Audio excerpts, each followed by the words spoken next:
সূরাটা আল্লাহ তাআলা নবীদের জন্য ডেডিকেট করেছেন। এখানে আল্লাহ বলছেন, ওমা আরসালনাকা ইল্লা রাহমাতাল লিল আলামিন, I have sent you as a mercy, as a rahmah, as a barakah, as a blessings for the whole world, for the entire world. ও নবী, আপনি গোটা বিশ্বের জন্য রহমত, শুধু মানব গোষ্ঠীর জন্য না, শুধু দানব গোষ্ঠীর জন্য না, জিনদের জন্য না, প্রাণীকুলদের জন্য না, শুধু ফেরেশতাদের জন্য না, গোটা বিশ্বের জন্য বিশ্বনবীকে রহমত বানিয়ে পাঠিয়েছে কে? সবার জন্য রহমত। খোশ মেজাজের মানুষ ছিলেন, নরম দিলের মানুষ ছিলেন। ফাবিমা রাহমাতিম মিনাল্লাহি লিনতা লাহুম ওয়ালাউ কুনতা ফাযযান গালিযাল কলবি লানফাদ্দু মিন হাওলিক। আল্লাহ বললেন, ও নবী, আপনার হৃদয়টা বড় নরম, সফট হার্টেড মানুষ আপনি, কোমল হৃদয়ের মানুষ আপনি, খোশ মেজাজের মানুষ। বিশ্বনবী এত খোশ মেজাজের মানুষ ছিলেন, বিশ্বনবী যেখানেই যেতেন ওখানে মানুষের ভিড় হয়ে যেত। যেখানেই যেতেন পিছু পিছু লোকজন ছুটতো, কারণ খোশ মেজাজের তো, সফট হার্টেড, হৃদয়টা কোমল, ওনার সাথে কথাই বলতে মনে চায়, টাইম পাস করতে মনে চায়। আল্লাহু আকবার। বাচ্চাদের জন্য রহমত। ছোট বাচ্চারা বিশ্বনবীর সামনে যদি কখনো চলে আসতো, বিশ্বনবী ওনার কোমল হাতটা বাচ্চাদের মাথার মধ্যে হাত বুলিয়ে দিতে।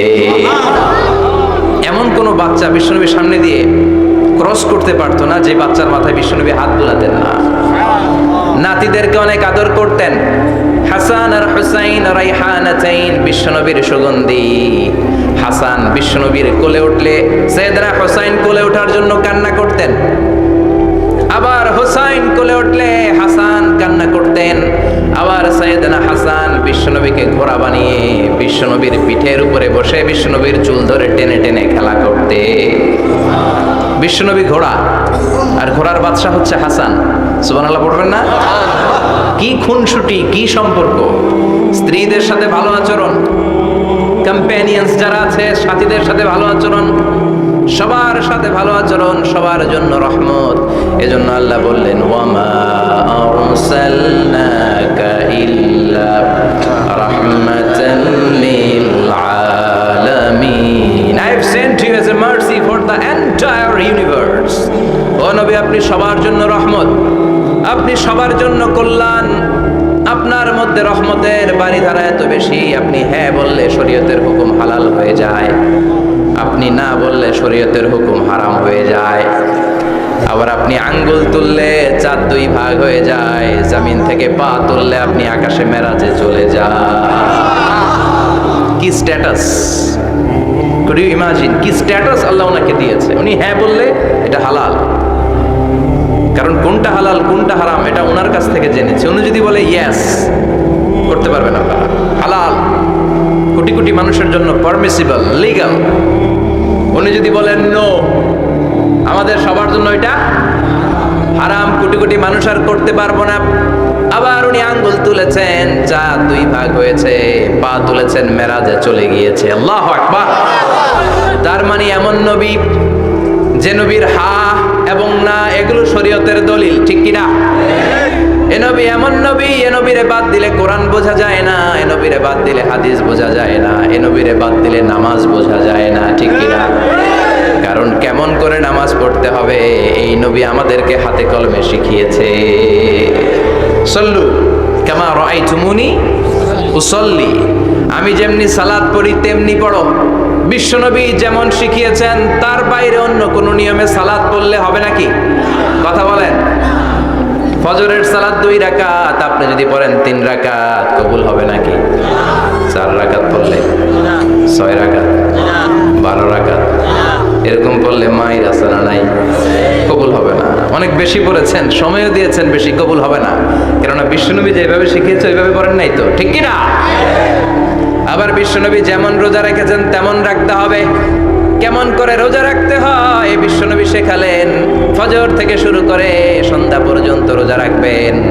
আপনি সকাল থেকে শুরু করে আসর পর্যন্ত রেখে আসরের পর ইফতারি করলে হবে নাকি? কথা বলেন। কারণ বিশ্বনবীর পদ্ধতিতে হয় নাই। আবার এই নবীকে বাদ দিলে হজ বোঝা যায় না, কেননা এই নবী কেমন করে হজ করতে হয় আমাদেরকে শিখিয়েছেন। বিশ্বনবী ওনার পুরো জীবনে 4টা উমরা করেছেন, একটা মাত্র হজ করেছেন। আর বলেছেন খুযু আন্নী মানাসিকাকুম, কেমন করে হজ করতে হয় আমার কাছ থেকে তোমরা শিখে নাও। হজের সিস্টেম কি আমার থেকে শিখে নাও। মাত্র একবার হজ করেছেন, তাতেই হজের সব আহকামগুলো আমাদের কাছে ক্রিস্টাল ক্লিয়ার, স্বচ্ছ কাচের মতো, স্ফটিক কাচের মতো, স্বচ্ছ পানির মতো এত সুন্দর তিনি বর্ণনা দিয়েছেন। এই বর্ণনার উপর ভিত্তি করে লক্ষ লক্ষ মানুষ গোটা বিশ্ব থেকে কাবার প্রান্তরে জমা হয়, ঠিক কিনা? মাসাবাতান লিন্নাসি ওয়া আমনা, গোটা বিশ্বের মানুষের মিলন কেন্দ্র। আপনি যখন মসজিদুল হারামে যাবেন, মসজিদে নববীতে যাবেন, দেখবেন আজান হয়ে গেলে লক্ষ লক্ষ মানুষ কাবার দিকে ছুটে, ঠিক কিনা? আজান হওয়ার সাথে সাথে শারে আল হিজরা দিয়ে, জারওয়াল দিয়ে, গাজ্জা দিয়ে, আজিয়াদ রোড দিয়ে পঙ্গপালের মতো মানুষগুলো কাবা কেন্দ্রিক হতে শুরু করে। কারণ কাবা হচ্ছে অ্যাসেম্বলি পয়েন্ট, গ্যাদারিং পয়েন্ট, এটা মিলন কেন্দ্র। এই কাবাকে কেন্দ্র করে প্রতিদিন লক্ষ লক্ষ মানুষের মিলন মেলা বসে, চিল্লায় বলেন ঠিক কিনা? কেমন করে হজ পালন করবেন বিশ্বনবী শেখালেন, কারণ বিশ্বনবীরে বাদ দিলে হজ বোঝা যায় না। তার মানে বুঝলাম উনি হ্যাঁ বললে হালাল, না বললে হারাম। উনারে বাদ তো কোরআন বাদ, উনি বাদ তো হাদিস বাদ, কথা বলেন। উনি বাদ তো নামাজ বাদ, উনি বাদ তো রোজা বাদ, উনি বাদ তো হজ বাদ। এজন্য উনারে বাদ দিলে কোরআন বোঝা যায় না, নামাজ বোঝা যায় না, উনারে বাদ দিলে হজ বোঝা যায় না। তাই উনার সাথে যারা বেয়াদবি করবে ওদেরকেও এমনি এমনি ছেড়ে দেয়া যায় না। বিশ্বনবীর সাথে যদি বেয়াদবি করে এটা অনেক বড় ধরনের বেয়াদবি, এটা রাষ্ট্রীয় আইন করে ওকে শাস্তি দিতে হবে, ঠিক কিনা? বিশ্বনবীর বিরুদ্ধে যদি ব্লগে কিছু লিখে, কেউ ব্লগ লিখে, বিশ্বনবীর পারিবারিক জীবন নিয়ে যদি কেউ কটু কথা বলে, বাজে মন্তব্য করে, বিশ্বনবীর ব্যাপারে যদি শাহবাগের চত্বর থেকে, প্রজন্ম চত্বর থেকে কোনো কথা বলে, ওই বেয়াদবগুলারে ফাঁসির রশিতে ঝোলানোর দরকার আছে না নাই? Very sensitive issue. বিশ্বনবীর সম্মান গোটা উম্মার সম্মান, কারণ বিশ্বনবী বাদ তো পুরো ইসলাম বাদ। এজন্য আমার নবীর বিরুদ্ধে কথা বললে ওর সাথে আমাদের কোনো কথা নাই, চিল্লায় বলেন ঠিক কিনা? এই সেনসিটিভ ইস্যুতে আমরা সবাই এক। এখানে জামাত ইসলাম নাই, হেফাজত ইসলাম নাই, তাবলীগ নাই, আলিয়া নাই, কওমি নাই। বিশ্বনবীর সাথে বেয়াদবি করলে ওগুলোকে রাষ্ট্রীয়ভাবে ফাঁসি দেওয়ার দরকার, শাস্তি দেওয়ার দরকার আছে না নাই? সবাই একমত? এই বেয়াদবগুলোর সাথে আমাদের কোনো সম্পর্ক নাই, চিল্লায় বলেন ঠিক কিনা? এই বেয়াদবগুলো যদি নবীর ব্যাপারে আর কিছু বলে সবাই মাঠে নামতে রাজি আছেন তো?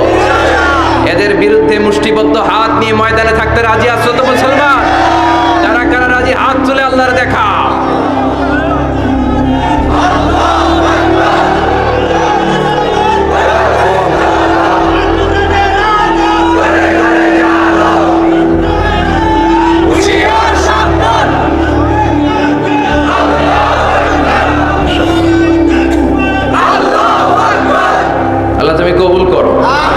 বিশ্বনবীর ভালোবাসা যেন আমরা অন্তরে রাখতে পারি, তুমি তৌফিক দাও।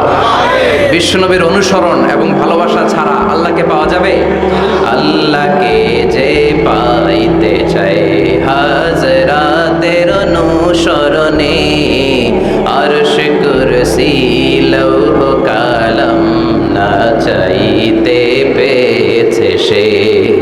হাজরাতের অনুসরণে আরশ কুরসি লৌহ কালাম না চাইতে পেয়েছে সে।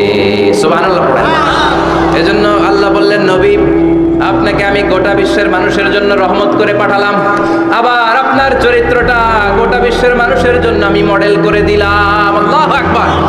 ওয়া ইন্নাকা লাআলা খুলুকিন আযীম। ও নবী, চমৎকার একটা চরিত্রের উপরে আমি আপনাকে প্রতিষ্ঠিত রেখেছি।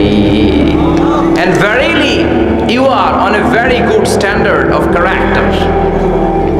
ও নবী, আপনার চরিত্রটা বড় সুন্দর। আপনার চরিত্রের মতো গোটা বিশ্বের কারো চরিত্র হতে পারে? পা থেকে মাথা পর্যন্ত বিশ্বনবীর চরিত্রে একটা কালো দাগ বসানোর মতো ক্ষমতা কারো আছে নাকি? কারণ বিশ্বনবীর চরিত্র হলো কোরআনের চরিত্র। মা আয়েশাকে বলা হলো, মা আমাদের পেয়ারা নবীর চরিত্র কেমন ছিল আমাদেরকে বলে শোনান। মা আয়েশা বললেন, ও সাহাবীরা, বিশ্বনবীর চরিত্র ছিল কোরআনের চরিত্র। কানা খুলুকুহু আল কোরআন। বিশ্বনবীর চরিত্র ছিল কোরআনের চরিত্র। পুরো কোরআনে 30 পারাতে থিওরিটিক্যালি যা বলে শোনানো হয়েছে, বিশ্বনবীর জীবনীতে চরিত্রে প্র্যাকটিক্যালি ওই সব কিছু করে দেখানো হয়েছে। পুরো কোরআনে 30 পারাতে থিওরিটিক্যালি যা বলা, বিশ্বনবীর চরিত্রে প্র্যাকটিক্যালি সেটা করে দেখানো। সুবহানাল্লাহ বাড়িতে যায় বলেন। আবার বিশ্বনবীর আরেক স্ত্রী উম্মে সালামা বলতেন, ইনদামা ইয়ামশি রাসূলুল্লাহ আলাল আরদি কাআন্নাল কুরআনা ইয়ামশি আলাই। যখন বিশ্বনবী রাস্তার উপর দিয়ে হেঁটে যেত, মনে হয় কোরআন শরীফটা রাস্তার উপর দিয়ে হেঁটে হেঁটে যায়। কোরআনুল কারীম রাস্তা দিয়ে হেঁটে হেঁটে যাচ্ছে, মনে হচ্ছে যে এটা বিশ্বনবী নয়, এটা জীবন্ত কোরআন। পড়েন আল্লাহু আকবার। এজন্য এই নবীকে আল্লাহ এমন স্ট্যাটাস দিয়েছেন, পৃথিবীর কোন নবীকে তেমন স্ট্যাটাস দিয়েছে নাকি? এই নবীকে আল্লাহ এমন মর্যাদা দিয়েছে, গোটা বিশ্বের কাউকে এমন মর্যাদা দিয়েছে নাকি? এমন কিছু গুণাবলী, ক্যারেক্টারিস্টিক্স আল্লাহ বিশ্ব নবীকে দিয়েছে, পৃথিবীর কোন নবীকে সেগুলো দেয় নাই। সুবহানাল্লাহ। খুশি না বেজার? খুশি তো সবাই। কি দিয়েছেন, কি স্পেশাল এক্সট্রা স্ট্যাটাস আল্লাহ তাআলা বিশ্ব নবীকে দিয়েছেন, আমরা শুনি। এক নাম্বার স্ট্যাটাস হলো সাহিবু শাক্কিস সাদর। বিশ্ব নবীর সিনা চাক হয়েছে, পৃথিবীর কোন নবীর সেটা হয় নাই। সুবহানাল্লাহ। দুইবার হয়েছে এটা বিশ্ব নবীর জীবনে। হালিমাতুস সাদিয়ার বাড়িতে যখন দুধ পান করতে গিয়েছিল তখন হয়েছিল, আবার মেরাজের রাতে হয়েছিল। উম্মে হানির ঘর থেকে চলে সাইয়েদনা জিবরাইল বিশ্ব নবীকে হাতিমে কাবায় শুইয়ে দিলেন, এরপর গলার নিচ থেকে শুরু করে নাভি পর্যন্ত বুকটা কেটে ফেললেন, বিশ্বনবীর হৃদয়টাকে বের করলেন, জামজামের পানি দিয়ে ধৌত করলেন, আবার পেটের ভেতরে হৃদয়টাকে ঢুকিয়ে দিলেন। দিস ইজ কল্ড শাক্কে সাদার। উর্দু ফার্সিতে বলে সিনা চাক, ইংরেজিতে বলে ওপেন হার্ট সার্জারি। সুবহানাল্লাহ পড়বেন না? আমাদের অনেকের ওপেন হার্ট সার্জারি হয় না, গলা থেকে নাভি পর্যন্ত কাটা, সেলাই করে দিলে আবার বাঁচে। এটা বিশ্বনবীর সিনা চাক থেকে আবিষ্কার হয়েছে। পড়েন আল্লাহু আকবার। যে সমস্ত সাহাবারা বিশ্বনবীকে খালি গায়ে দেখেছে, উদম গায়ে দেখেছে, তারা বর্ণনা করেছে দুইটা কাপড় মাঝখান দিয়ে সেলাই করলে যেমনি দাগ দেখা যায়, আমরা বিশ্বনবীর গলা থেকে নাভি পর্যন্ত এরকম সেলাইয়ের দাগ দেখতে পেয়েছি। শাক্কুস সাদর, special status of the last Messenger Muhammad সাল্লাল্লাহু। আর কোন নবীকে আল্লাহ এটা দেয় নাই। খুশি না বেজার? আবার উনি হলেন সাহিবুল মেরাজ। ওনার মেরাজ হয়েছে, আর কোন নবীর হয়েছে নাকি? কথা বলেন। বিশ্বনবীর হৃদয়টা বড় ভাঙা, কলিজার টুকরা স্ত্রী খাদিজা নাই, যাকে সবচেয়ে ভালোবাসতেন, সবচেয়ে প্যার করতেন, যাকে মাহাব্বাত করতেন। এবং সাইয়েদাতুনা খাদিজার জন্য বিশ্বনবী মা আয়েশাকে ধমকও দিয়েছেন। সাইয়েদাতুনা খাদিজার কথা যখন বিশ্বনবী বলে বেড়ায় মা আয়েশার কাছে, খাদিজার কথা বললে মা আয়েশা বলতেন, ও নবী, কোন জাহিলি যুগে এক বুড়ি মহিলার সাথে আপনার বিয়ে হয়েছিল, মরে গিয়েছে, কবরে শুয়ে আছে। ওই মহিলার পরে কত সুন্দরী সুন্দরী নারীরা আমরা আপনার ঘরে আসলাম, তারপরে ওই বুড়ির কথা আমাদেরকে বলেন কেন? ওই বুড়ির কথা শোনান কেন? বিশ্বনবী রেগে গেলেন। সাইয়েদাতুনা খাদিজাকে বুড়ি বলার কারণে বিশ্বনবী মা আয়েশার চোয়ালটা এইভাবে চেপে ধরেছে। কোনোদিন স্ত্রীর গায়ে হাত তোলেননি, শুধু এই একবার খাদিজাকে বুড়ি বলার কারণে মা আয়েশার থুতনি চেপে ধরেছিলেন। আল্লাহু আকবার। আবার বিশ্বনবী বলতেন, রুজিকতু হুব্বাহা, খাদিজার ভালোবাসা আল্লাহ আমার হৃদয়ে ঢুকিয়ে দিয়েছে। আবার বিশ্বনবী দোয়া করলে বলতেন, ও আল্লাহ, ওই কিয়ামতের ময়দানে যেদিন বন্ধু বন্ধুরে চিনবে না, বাবা ছেলেরে চিনবে না, মা তার মেয়েরে চিনবে না, পীর সাহেব মুরিদরে চিনবে না, মুরিদ পীর সাহেবরে চিনবে না, ওই কঠিন দিনে যেন আমি আমার কলিজার টুকরা খাদিজারে ভুলে না যাই। ওই কঠিন দিনে আমি যেন আমার খাদিজারে চিনতে পারি। সুবহানাল্লাহ। তার মানে ভালোবাসা বেশি না কম? সাইয়েদাতুনা খাদিজা ইন্তেকাল করলেন, জাবালে হাজুনের পাশে ওনার কবর। যারা হজ উমরা করতে গিয়েছেন দেখেছেন না, মক্কা একটা কবর আছে, এটা মাকবারাতুল মাআলা। মাআলা, কিন্তু এটারে বাংলাদেশিরা বলে জান্নাতুল মুআল্লা। কি বলে? এটারে জান্নাতুল মুআল্লা বলবেন না, কারণ এই কবরস্থানে অনেক কাফির মুশরিকেরও কবর আছে, তো ওদের কবরস্থান কি জান্নাত হতে পারে? এটাকে মাকবারা বলবেন। মাকবারা মা'লা বা মুআল্লা, আর মদিনায় হচ্ছে মাকবারাতুল বাকিয়া। মুআল্লা কবরস্থান মক্কায়, আর বাকি কবরস্থান মদিনায়। এর পাশে বিশাল এক পাহাড়, হেরেম শরীফ থেকে দেখা যায় জাবালে হাজুন, এর পাদদেশে বিশ্বনবী নিজ হাতে সাইয়্যিদাতুনা খাদিজাকে কবর দিয়েছেন। কবর দিয়ে সবাই চলে যায়, বিশ্বনবী যায় না। দাঁড়িয়ে দাঁড়িয়ে কাঁদতে লাগলেন। সাইয়েদনা আবু বকর বলে, নবী চলেন ঘরে ফিরে যাই। বিশ্বনবী বললেন, তুমি যাও, আমি যাব না। যেই মহিলাটাকে এইমাত্র কবর দিলাম সাধারণ মহিলা না, আমার বিপদের দিনের সঙ্গিনী খাদিজা। আজীবন আমাকে ছাতার মতো শেল্টার দিয়েছে, সমস্ত সম্পদ আমার পায়ের সামনে বিছিয়ে দিয়েছে রে আবু বকর। তোমার মনে চায় ঘরে ফিরে যাও, আমি দাঁড়িয়ে থাকবো। এখনই খাদিজার কবরের 3টা প্রশ্ন করা হবে। আমি খাদিজার পক্ষ থেকে 3টা প্রশ্নের জবাব দিয়ে তারপরে ঘরে ফিরে যাবো রে আবু বকর। সাইয়েদনা জিবরাইল এসে বললেন, ইয়া রাসূলুল্লাহ, ইয়া হাবিবাল্লাহ, দাঁড়িয়ে থাকার দরকার নাই, আবু বকরের সাথে চলে যান। রব্বুল আলামিন বলেছেন, ওই কবরের 3টা প্রশ্নের জবাব দিতে যদি খাদিজার সমস্যা হয়, আরশের উপর থেকে 3টা কবরের প্রশ্নের জবাব আল্লাহ নিজেই দিয়ে দিবে। কি প্যার করতেন বিশ্বনবীকে। সাইয়েদাতুনা খাদিজা ইন্তেকাল করলেন, চাচা আবু তালেব ইন্তেকাল করল। দাওয়াত দেওয়ার জন্য বিশ্বনবী ওই তায়েফের ময়দানে গেলেন। তায়েফের ছেলেরাও পাথর মেরে বিশ্বনবীর দেহটারে ঝাঁঝরা করে দিল। বলেন ঠিক কিনা? খেয়ে না খেয়ে দিন প্রচারের কাজে নিজেকে দিয়েছ বিলিয়ে। তায়েফের কাফিরেরা চিনল না সে আলো, দুষ্ট ছেলেদের পিছু দিল লেলিয়ে। পাথরের আঘাতে ক্ষত বিক্ষত হয়ে সারা শরীর থেকে রক্ত ঝরে। হে রাসূল, তোমাকে ভুলি আমি কেমন করে? হে রাসূল, তোমাকে ভুলি আমি কেমন করে? ঠিক কি না? খাদিজা নাই, আবু তালেব নাই। তায়েফে যে মার খেয়ে আসলেন, অন্তরটা একেবারে ভাঙা, আর মন বসে না, কিচ্ছু ভাল লাগে না। বিশ্বনবীর মনের ভেতরে হাহাকার। বিশ্বনবীর মনে হলো, ডানে বায়ে দুনিয়ায় আমার মনে হয় কেউ নাই।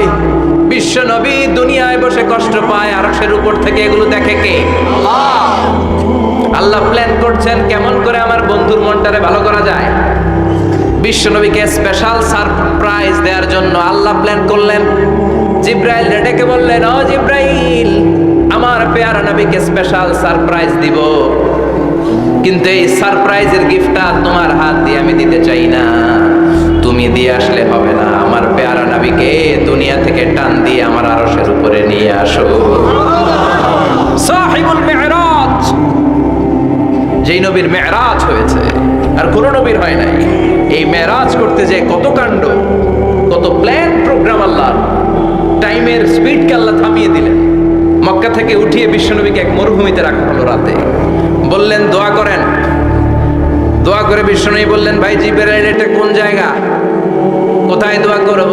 সাইয়েদনা জিবরাইল বলেন, নবী, কিছুদিন পরে এই জায়গায় আপনি হিজরত করে আসবেন। এই জায়গার নাম ইয়াসরিব, মদিনা। দোয়া করলেন। আবার সেখান থেকে তুলে এক পাহাড়ে রাখা হলো। নবী দোয়া করেন। দোয়া করে নবী বললেন, এটা কোন পাহাড়? অন্ধকার, আমি তো কিছু চিনি না। সাইয়েদনা জিবরাইল বললেন, নবী, এটা সাধারণ পাহাড় নয়। এই পাহাড়ের কথা আল্লাহ কোরআনে বলেছেন, এই পাহাড়ের কসম আল্লাহ কোরআনে খেয়েছেন। এই পাহাড়টা হলো আপনার ভাই মুসার পাহাড়, তুর পাহাড়। তুর পাহাড়ে তিনি দোয়া করলেন। কত কিছু করে বিশ্বনবীকে আল্লাহর আরশে নিয়ে যাওয়া হলো। সাহিবুল মেরাজ। বিশ্বনবী ছাড়া আর কোন নবীর কি এরকম মেরাজ হয়েছে? সবাই বলেন হয়েছে। এরপর উনি হলেন সাহিবুস শাফা, শাফাতের মালিক। বিশ্বনবী ছাড়া কিয়ামতের ময়দানে কেউ আমাদের জন্য সুপারিশ করতে পারবে? পাগল হয়ে যাব আমরা। সূর্যটা মাথার কাছে, ক্ষুধায় তৃষ্ণায় জিহ্বাটা কুকুরের মতো বের হয়ে চলতে থাকবে। মাথার মগজগুলো গলে গলে নাকের ছিদ্র দিয়ে, কানের ছিদ্র দিয়ে বেয়ে বেয়ে পড়তে থাকবে। বাবা ছেলের দেখলে দিবে দৌড়, বলবে চিনি না, ইয়া নাফসি, আল্লাহ আমারে বাঁচাও। ঠিক কিনা? পীর সাহেব মুরিদ রে বলবে চিনি না, মুরিদ পীর সাহেব রে বলবে চিনি না, ভাই ভাই রে চিনবে না। সব নবী আর সব উম্মতের একটাই জিকির, ইয়া নাফসি ইয়া নাফসি। নবীও জিকির করে ইয়া নাফসি, উম্মতও জিকির করে। সবাই সাইয়েদনা আদম রে ধরবে, সাইয়েদনা আদম বলবে আমি পারবো না, নূহের কাছে যাও। সাইয়েদনা নূহ বলবে পারবো না, ইব্রাহিমের কাছে যাও। সাইয়েদনা ইব্রাহিম বলবে পারবো না, মুসা আলাইহিস সালামের কাছে যাও। মুসা আলাইহিস সালাম বলবেন পারবো না, ঈসা আলাইহিস সালামের কাছে যাও। সাইয়েদনা ঈসা আলাইহিস সালাম বলে এত জায়গায় ঘুরে লাভ নাই, জায়গা মতো যাও মিয়া, জায়গা মতো যাও মাকামে মাহমুদে। বিশ্বনবীকে সেজদায় পড়ে থাকতে দেখবা। ওই নবী ছাড়া আজকের এই ভয়ঙ্কর আমাদের সবার বিপদের দিন, এই বিপদের দিনে আল্লাহর সামনে দাঁড়িয়ে কথা বলার মতো সাহস আজকে কারো নাই। বিশ্বনবী কাঁদতে থাকবেন, সেজদায় পড়ে কাঁদবেন। সবার জিকির ইয়া নাফসি ইয়া নাফসি, বিশ্বনবীর জিকির ইয়া উম্মতি। কাঁদতে কাঁদতে নবী আমার বেহুশ, সবাই বিশ্বনবীর চারদিকে দাঁড়িয়ে থাকবে গোল হয়ে। আমার নবী মাকামে মাহমুদে সেজদায় পড়ে থাকবে। বিশ্বনবীর কান্না দেখে আল্লাহর সহ্য হবে না। আল্লাহ বলবে না নবী ইরফা রাসাক, মাথা ওঠান, আর সইতে পারি না। সাল তোতা, এবার চান, কি লাগবে আপনার সব দেব। সুবহানাল্লাহ। ওয়াশফা তুশাফা, যার জন্য সুপারিশ করবেন তাকেই জান্নাত দিয়ে দেব। বিশ্বনবী বলেন লিকুল্লি নাবিয়িন দাওয়া মুস্তাজাবা, সব নবীর দুনিয়াতে একটা স্পেশাল দোয়া ছিল, এটাকে বলে দাওয়া মুস্তাজাবা। এই দোয়াটা করলেই কবুল করে নিয়েছে কে? আল্লাহ। সব নবীর ওই দোয়াটা দুনিয়াতেই করেছেন, শুধুমাত্র কেবলমাত্র বিশ্বনবী তার স্পেশাল দোয়াটা আজ পর্যন্ত এখন পর্যন্ত করে নাই। বিশ্বনবী বলেন ওয়া ইন্নী আখতাবিউ দাওয়াতি শাফাআতান লি উম্মতি ইয়াউমাল কিয়ামাহ, আমি আমার দোয়াটা, আমি আমার স্পেশাল সাপ্লিকেশনটা কিয়ামতের দিন কঠিন মুসিবতের কালে তোমরা যখন বিপদে পড়ে যাবা, আমার স্পেশাল দোয়াটা ওই দিন করে আমি তোমাদের সুপারিশ করে জান্নাতে পাঠায়া দেব। সাহিবুশ শাফাআ, বিশ্বনবী ছাড়া কথা বলার মতো ক্ষমতা, স্পর্ধা, সাহস সেদিন কারো থাকবে না। চিৎকার করে বলেন ঠিক কি না? আবার উনি সাহিবুল কাউসার, উনি কাউসারের মালিক। আল্লাহ ওনাকে কাউসার দিবেন। অন্য নবীদেরও দিছে না? কথা বলে, কাউসার দিয়েছে। কি মজার পানি, আহলা মিনাল আসাল, মধুর চাইতেও মিষ্টি। সুইটার দেন হানি, মধুর চাইতেও মিষ্টি। আব্রাদু মিনাস সালজ, বরফের চাইতেও ঠান্ডা। আবিয়াদু মিনাল লাবান, দুধের চাইতেও সাদা। এক ঢোক যে পান করবে আজীবনের জন্য তৃষ্ণা চলে যাবে। সাহিবুল কাউসার, তৃষ্ণার চোটে আমরা পাগল পারা হয়ে বিশ্বনবীর কাউসারের দরবারে যাব। বিশ্বনবী পেয়ালার মধ্যে করে করে আমাদেরকে কাউসার পিলাবেন। এই কাউসারের ক্ষমতাও রব্বুল আলামিন পৃথিবীর কোন নবীকে দেন নাই। সব নবীরাও বিশ্বনবীর কাছে চেয়ে চেয়ে কাউসার সেদিন খাবে। সুবহানাল্লাহ পড়বেন না? সাহিবুল কাউসার, সাহিবুল মি'রাজ, সাহিবুশ শাফাআ, সাহিবুল মাকাম আল মাহমুদ। আজানের পরে দোয়াতে বলি না, আতি মুহাম্মাদিনিল ওয়াসিলাতা ওয়াল ফাদিলা ওয়া বা'আথু মাকামান মাহমুদা। ও আল্লাহ, আমার নবীর আপনি মাকামে মাহমুদ দেন। মুফাসসিরিন ইকরাম, মুহাদ্দিসিন ইকরাম এই মাকামে মাহমুদ কি এটার ব্যাখ্যা করতে যে হয়রান হয়েছেন। কেউ বলেছেন কিয়ামতের ময়দানে বিশাল একটা সিংহাসন, কেউ বলেছে জান্নাতের মধ্যে একটা সিংহাসন, কেউ বলেছে না না, আমার আল্লাহর আরশের পাশে স্পেশাল একটা জায়গা আছে, ওই জায়গাটার নাম হলো মাকামে মাহমুদ। ওখানে বিশ্বনবী বসবে। এই নবীর সাথে কারো স্ট্যাটাসের কোনো তুলনা চলে? কথা বলতে হবে। এই নবীরে গালি দিলে কলিজায় আগুন লাগে না? এই নবীর বিরুদ্ধে কথা বললে মুসলমান সইতে পারে? এমন স্ট্যাটাস হলো আল্লাহ বানালেন, এত মর্যাদা আল্লাহ দিলেন, এত সম্মান দিলেন, গোটা বিশ্বের কোন নবীরে দেয় নাই। আবার বিশ্বনবী বলতেন নুসিরতু বির-রু'বি মাসিরাতা শাহর, আমাকে আল্লাহ ভয় দিয়ে সাহায্য করেছেন। আমি যেই জায়গায় দাঁড়িয়ে থাকি, আমার ডানে বায়ে সামনে পেছনে 1 মাসের জায়গা পর্যন্ত কোনো কাফির আমার সামনে আসতে পারে না ভয়ে। 1 মাসের জায়গা পর্যন্ত কোনো কাফির যদি দাঁড়ায় থাকে, বিশ্বনবীর জন্য ভয়ে তার কলিজায় ধুকধুকানি শুরু হয়ে যায়। ধরেন আমি ওনারে ভয় পাই, কাছে আসলেই না ভয়, দূরে গেলে তো আমি পালোয়ান, ঠিক কিনা? উনি আছে কোম্পানিগঞ্জ বাজারের ওইদিকে, আমি এদিকে, আমি পালোয়ান, স্বাস্থ্যের সমস্যা নাই, ঠিক কিনা? কারণ কাছে নাই। কিন্তু বিশ্বনবী এমন পাওয়ারফুল ছিলেন, কাছে আর দূরে কোনো কথা না, ডানে বায়ে সামনে পেছনে 1 মাসের দূরত্ব।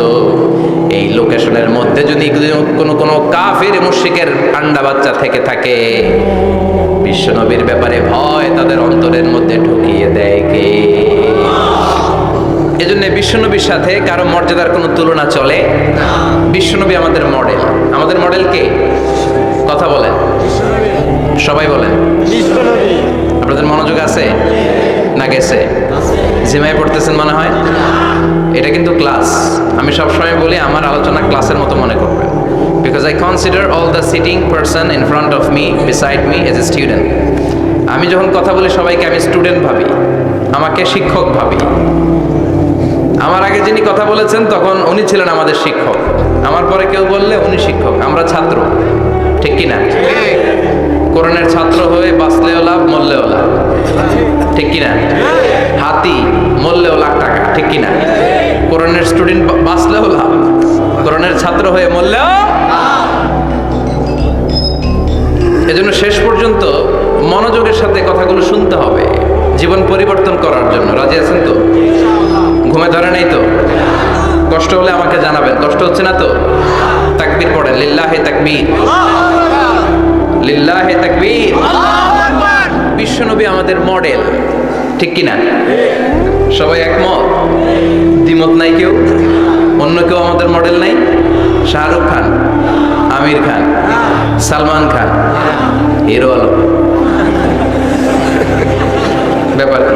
হিরো আলমের কথা শুনে এত হাসি কেন? মডেল না সে? কেউ আমাদের মডেল না। আমাদের মডেল হচ্ছে বিশ্বনবী। ঠিক কি না? এজন্য আসুন বিশ্বনবীর জীবনী থেকে কিছু মেসেজ আমরা নেই, কিছু শিক্ষা আমরা নেই, যাতে করে জীবনটাকে এনলাইটেন করা যায়, আলোকিত করা যায়। আমরা এই মাহফিলগুলোতে এসেছি আলোকিত হতে, নাকি আলোকিত মানুষ হয়ে ফিরে যাব। এসে কিছু স্লোগান দিব, হুজুরের চেহারা দেখবো, হুজুরের সাথে মুসাফা করার জন্য, নো নো ওয়ে। এগুলোর জন্য মাহফিল নয়।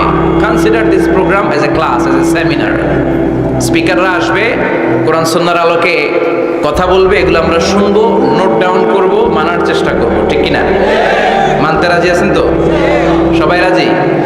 সবাই? আল্লাহ তুমি কবুল করো, আমিন। আজকে বিশ্বনবীর জীবনী থেকে 3টা কথা শুনবো। এই 3টা কথা শুনে মানার চেষ্টা করব, তারপরে আমরা একসাথে বিদায় নিব। পড়েন ইনশাআল্লাহ। প্রথমে জানবো আমার নবী দেখতে কেমন ছিলেন। জানতে মনে চায় না? চাঁদের চেয়ে সুন্দর ছিলেন। ঠিক কিনা?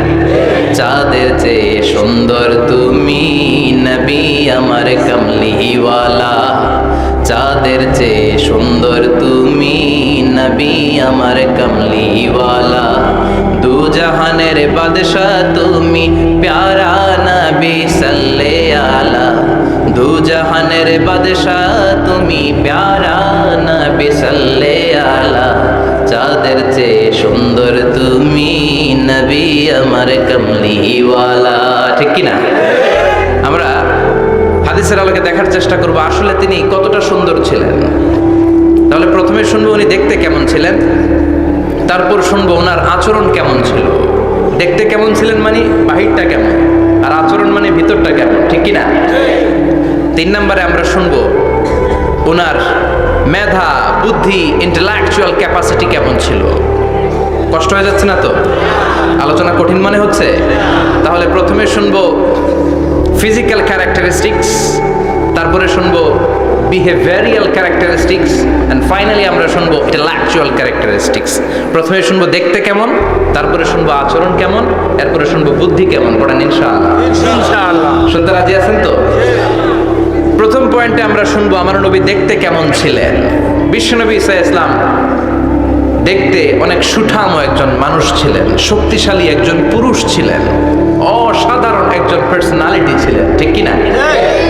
উনি এত শক্তিশালী ছিলেন, বিশ্বনবী বলতেন আমার ডান হাতের ভেতরে আল্লাহ জান্নাতের 40 জনের শক্তি ঢুকিয়ে দিয়েছে।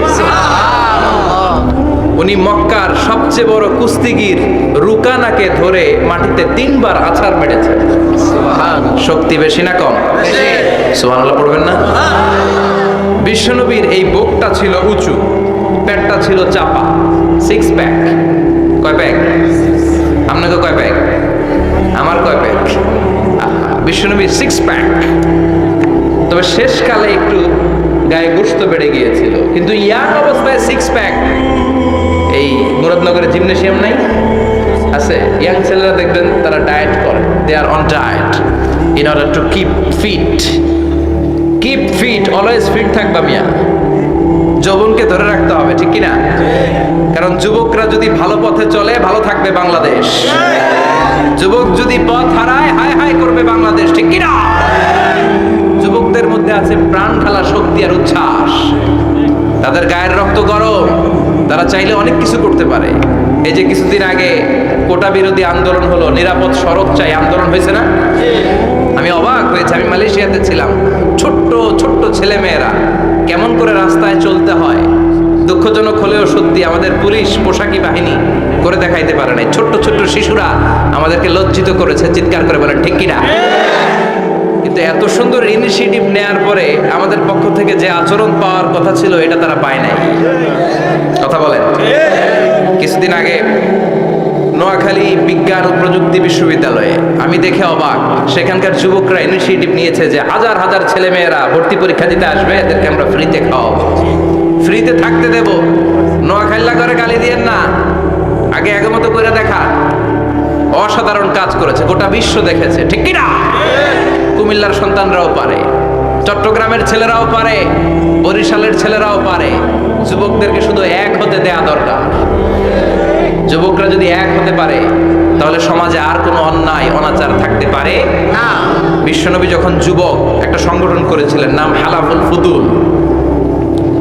হালাফুল ফুদুল করেছিলেন। ওনার বয়সের 15-20 বছরের সবাইকে এক প্ল্যাটফর্মে নিয়ে এসেছেন, হাতে হাত রেখে শপথ করেছেন, দে টুক অ্যান ওথ, কোনো টেন্ডারবাজি চলবে না, চাঁদাবাজি চলবে না, মাস্তানি চলবে না, ইফটিজিং চলবে না, মেয়েদের ওন্না ধরে টানাটানি চলবে না, খাদ্যে ভেজাল চলবে না, ওজনে কম চলবে না। অন্যায়গুলো সমাজ থেকে দূর করে দিতে হবে, চিৎকার করে বলেন ঠিক কিনা? এজন্য যুবকরা যদি ইসলাম মানে, ভালো থাকবে বাংলাদেশ। যুবকরা যদি কোরআন মানে, নিরাপদে থাকবে আমার লাল সবুজের পতাকা। এজন্য যুবকদেরকে সংঘবদ্ধ হতে হবে।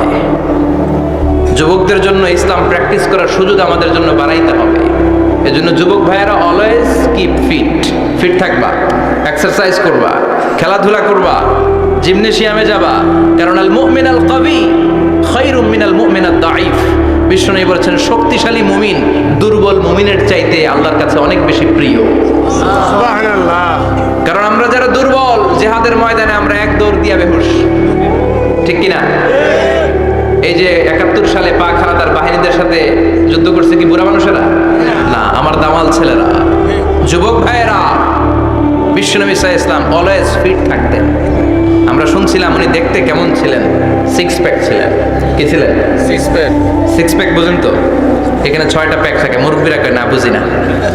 আচ্ছা, 6টা প্যাক মানে খুবই স্ট্রং, খুবই স্ট্রং ছিলেন। সুবহানাল্লাহ পড়েন। ওয়াকানা কাফুহু আলিয়ানু মিনাদ দিবাজ। বিষ্ণুবীর হাত, এই হাতের তালু রেশমের কাপড়ের চেয়ে বেশি সফট ছিল। সুবহানাল্লাহ। Softer than silk, softer than silk. সিল্কের চাইতে বেশি সফট। সিল্কের কাপড় চিনেন না? জর্জেটের কাপড় ধরতে কোমল লাগে, মোলায়েম লাগে। বিষ্ণুবীর হাতের তালু এর চাইতে মোলায়েম। এই জন্য এই মোলায়েম হাত যদি কেউ মুসাফা করার সুযোগ পাইতো, কেউ আর হাত ছাড়তে চাইতো না। আর বিশ্বনবীর অভ্যাস ছিলেন, বিশ্বনবী কারোর সাথে মুসাফা করলে, যার সাথে মুসাফা করেছেন উনি হাত টেনে না নিলে বিশ্বনবী ওনার হাত টেনে নিতেন না। আল্লাহু আকবার পড়বেন না? কি অসাধারণ ব্যক্তিত্ব ছিল। হাতের তালু ছিল সফটার দ্যান সিল্ক। ওয়াকানা রাবাআতাম মিনাল কওম লাইসা বিত-তাবিল ওয়ালা বিল কাসীর। বিশ্বনবী দেখতে একজন মাঝারি গড়নের লোক ছিলেন, খুব লম্বাও না, খুব খাটোও না। খুব বেশি লম্বাদেরকে ভালো লাগে? কথা বলে তাকাইতে গেলে টুপি পরে যাওয়ার সম্ভাবনা আছে। খুব খাটো যারা, এদেরকেও কিন্তু দেখতে অতটা ভালো লাগে না। বিশ্বনবী ছিলেন ব্যালেন্সড, মাঝারি ধরনের। লাইসা বিত-তাবিল ওয়ালা বিল কাসীর। কিভাবে আল্লাহ চুজ করেছেন ওনার প্যারা হাবিবকে? পড়েন সুবহানাল্লাহ। ওয়া কানা আযহারাল লাউন।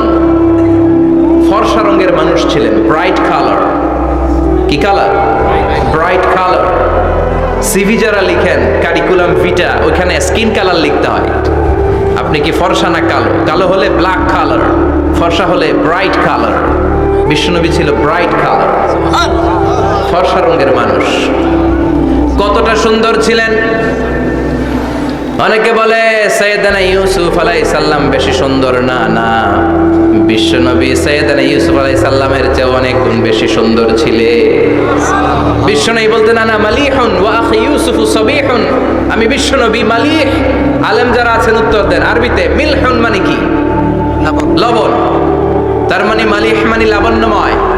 বিশ্বনবী লাবণ্যময় সুন্দর ছিলেন, আর ইউসুফ আলাইহিস সালাম সাদা সুন্দর ছিলেন।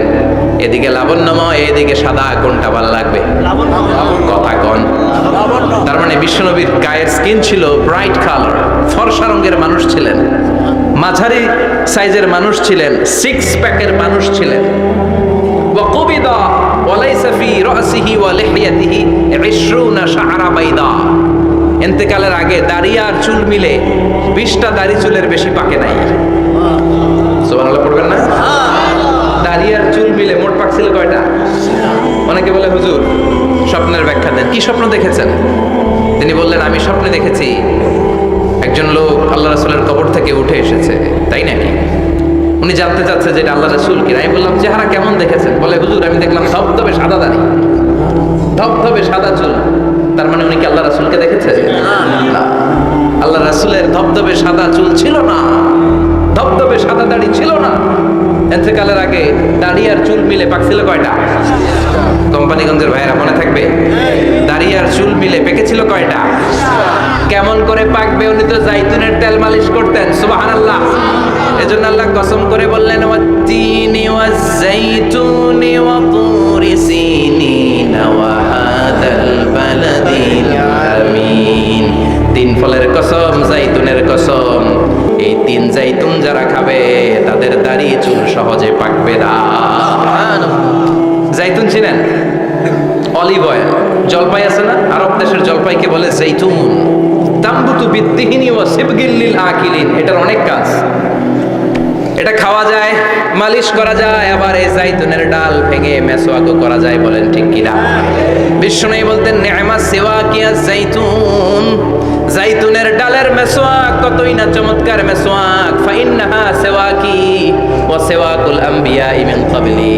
কেননা জাইতুনের ডাল আমার মেসওয়াক, আর আমার আগে যত নবী দুনিয়া এসেছে সব নবীরা জাইতুনের ডাল দিয়ে মেসওয়াক করেছে। এই জাইতুনের তেল আপনার বাজারে পাবেন। অলিভ অয়েল বলে জিজ্ঞেস করলে দিয়ে দিবে। কি অয়েল? এটা দাড়িতে মাখলে দাড়ি পাকে না, দেরিতে পাকে। চামড়ায় লাগালে ম্যাসেজ করলে চামড়ার ভাঁজগুলো পড়বে না, আপনার স্কিন সুন্দর থাকবে। বিশ্বনবী এটা মাখতেন। এজন্য দাড়ি আর চুল তেমন একটা পাকে নাই। আওয়াজ করে পড়তে হবে আল্লাহু আকবার। তুলুশ শাআর ইলা শাহমাতাইল উযুন। এবার শুনি বিশ্বনবীর চুল কেমন ছিল। বিশ্বনবীর চুল মাঝে মাঝে এই কানের লতি বরাবর আসতো। ইলা শাহমাতাইল উযুন মানে বড় চুল রাখতেন। হেয়ার কাটটা ছিল লং হেয়ার কাট। মাঝে মাঝে কানের লতির মাঝামাঝি, আর কখনো কখনো কাঁধ বরাবর। ইলাল মানকিবাইন, তিন সিস্টেমে রাখতেন। কানের মাঝ, কানের লতি, কাঁধ বরাবর। ইয়াংরা মহা খুশি যে বড় চুল রাখার দলিল পাইছে। সুন্নতের নিয়ত রাখতে হবে, একটা ভদ্র কাটিং হইতে হবে। আর ইউনিভার্সিটি আর স্কুলের স্টুডেন্ট হলে ইউনিভার্সিটির ড্রেস কোড, হেয়ার কাট মেনে চলতে হবে, ঠিক কি না?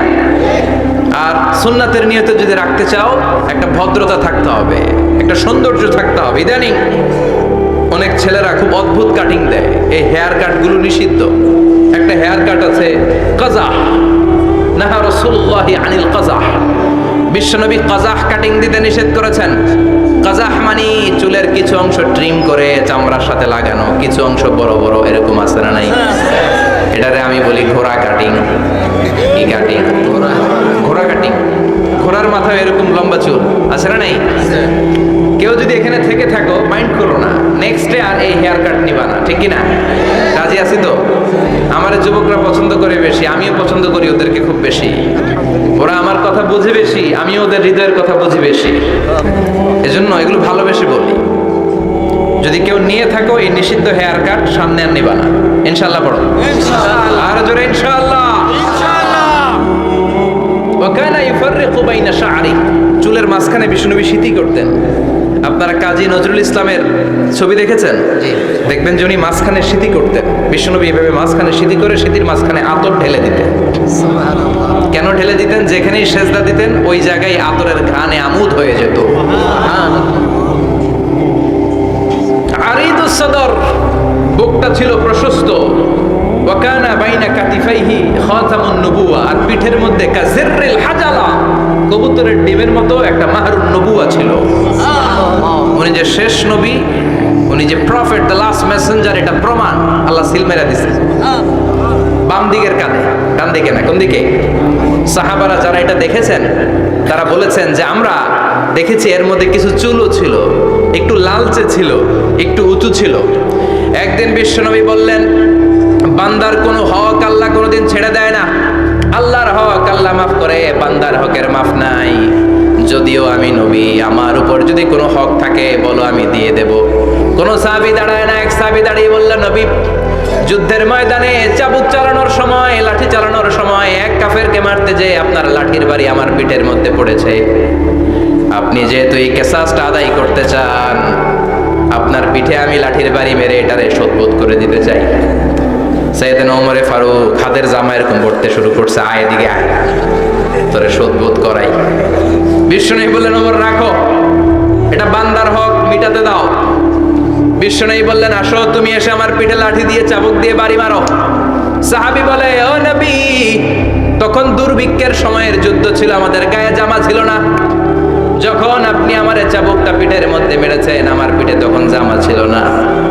আপনি যদি যথা নিয়মে কেসাসটা আদায় করতে চান, আপনার জামাটা খুলেন, খালি পিঠের মধ্যে বাড়িটা মারিস। এবার আর ওমরে ফারুককে ধরে কে? এদিকে আয়, তোরে দেখাইতেছে। বিশ্বনবী বললেন, ওমর থামো, মারতে দাও। বিশ্বনবী উনার জুব্বাটা উপরের দিকে উঠালেন, পিঠের মধ্যে বাড়ি দেওয়ার জন্য ওই সাহাবীকে ডাকলেন। ওই সাহাবী বিশ্বনবীকে পিছন দিক থেকে জড়িয়ে ধরে ওই মোহরে নবুয়তের মধ্যে চুমু দিয়ে ফেলেছে। সাহাবী বললেন, নবী গো, এই নাটক করার জন্য আপনি আমারে মাফ করে দিয়েন। আপনি বিশ্বনবী, উদম গায়ে আপনারে দেখা যায় না, খালি গায়ে আপনারে দেখা যায় না। শুনেছি আপনার পিঠের মধ্যে মোহরে নবুয়ত আছে। অনেক দিনের সাধনা, জল্পনা কল্পনা, আপনার মোহরে নবুয়তে আমার ঠোঁটটা আমি লাগাবো। আপনার মোহরে নবুয়তের মধ্যে আমার ঠোঁটটা লাগিয়ে আমার ঠোঁটটারে আমি জাহান্নাম থেকে পরিত্রাণ করাবো। এজন্য প্ল্যান প্রোগ্রাম করে এতক্ষণ আপনার জামাটা খুলতে বলেছি। আপনার উপরে আমার কোনো হক নাই। আমার আব্বা মা, আমার সম্পদ, আমার জীবন আপনার জন্য কোরবান গো নবী। বিশ্বনবীর পিঠে বাম দিকে খাতামুন নবুওয়া ছিল, মাহরে নবুওয়া। কোনো বর্ণনা এসেছে উনি এই মাহরে নবুওয়া দিয়ে পিছন দিকে দেখতেন। বিশ্বনবী যখন নামাজ পড়তেন উনি বলতেন, ইস্তাকিমু ওয়া'তাদিলু ইয়ারহামুকুমুল্লাহ, কাতার সোজা করো, ফাঁকা জায়গা বন্ধ করে দাও। কারণ আমি সামনে যেমনি দেখি, পেছনেও তেমনি দেখি। অনেকে বলেন বিশ্বনবী পেছনে দেখতেন এই মাহরে নবুয়তের জায়গাটা দিয়ে। এটা ছিল বিশ্বনবীর behind CC camera, behind close circuit camera. আল্লাহু আকবার। বিশ্বনবী ছাড়া কোন নবীর পিঠে এরকম মাহরে নবুয়া ছিল নাকি? কথা বলেন। এজন্য ওই নবীরে গালি দিলে সহ্য হয়? কথা বলেন, সহ্য হয়? আবিয়াদুল ইবতাইন, বগল ছিল শুভ্র সাদা। আমাদের বগল কি সাদা? দুর্গন্ধ, কুৎসিত, কালো, তাই না? বিশ্বনবীরটা কালো? কথা কম, শুভ্র সাদা। আমরা দোয়া করি এভাবে। বিশ্বনবী মাঝে মাঝে দোয়া করতে করতে, বৃষ্টির জন্য যখন দোয়া চাইতেন, আরাফার ময়দানে যখন দোয়া চাইতেন, দোয়া করতে করতে হাতটারে উপরের দিকে করতেন। সবাই এরকম হাত তোলেন, সবাই হাত তোলেন। বিশ্বনবী মাঝে মাঝে আবেগের চোটে এইখান থেকে হাতটা এই জায়গায় নিয়ে যেতেন। সুবহানাল্লাহ। বিশ্বনবী যখন হাত আবেগের চোটে উপরের দিকে উঠাতেন, বিশ্বনবীর বগল দেখা যেত। সাহাবারা বলতেন, হাত্তা ইয়ারা বায়াদু ইবতাইহি, এই সুযোগে আমরা দেখতাম ওনার বগলটা ধবধবে সাদা, কোনো দাগ ছিল না। মুস্তাওয়াল জাবিন, প্রশস্ত ললাট ছিল। আসাম্মুল আনফ, খাড়া নাক ছিল। বিশ্বনবীর নাক কিন্তু বোচা ছিল না। এরকম চারটা নাকরে আপনারা কোম্পানিগঞ্জে কি বলেন? চাকমা, কি নাক? বুসা নাক। হ্যাঁ, বুসা নাক, বুসা বা বোচা। বিশ্বনবীর নাক এই চাকমা স্টাইলে নাক ছিল না, খাড়া ছিল, খাড়া নাক ছিল। সুবহানাল্লাহ পড়ো। মুফাল্লিজুল আসনান, দাঁতগুলো ছিল পরিপাটি। বিশ্বনবীর দাঁতের দিকে তাকালে, বিশ্বনবীর হাসির দিকে তাকালে মনে হতো হাসিতে যেন মুক্তা ঝরে। বিশ্বনবী দেখতে কেমন ছিল আন্দাজ পাচ্ছেন না মোটামুটি? এই চমৎকার দেহটা নিয়ে যখন আয়নার সামনে দাঁড়াতেন, বিশ্বনবী জোস জোস পোজ দিতেন না। এখনকার ছেলেপেলেরা বলে আয়নার সামনে দাঁড়াইয়া দেই জোস জোস পোজ, আছে না নাই? বিশ্বনবী জোস জোস পোজ দিতেন না। বিশ্বনবী আয়নার সামনে দাঁড়িয়ে বলতেন, আল্লাহুম্মা হাসানতা খালকি ফাহসিন খুলুকি। ও আল্লাহ, আমার চেহারাটা যেমনি আপনি সুন্দর বানিয়েছেন, আমার হৃদয়টারেও সুন্দর করে দেন। What a attitude, what an attitude! কি অ্যাটিটিউড ছিল না!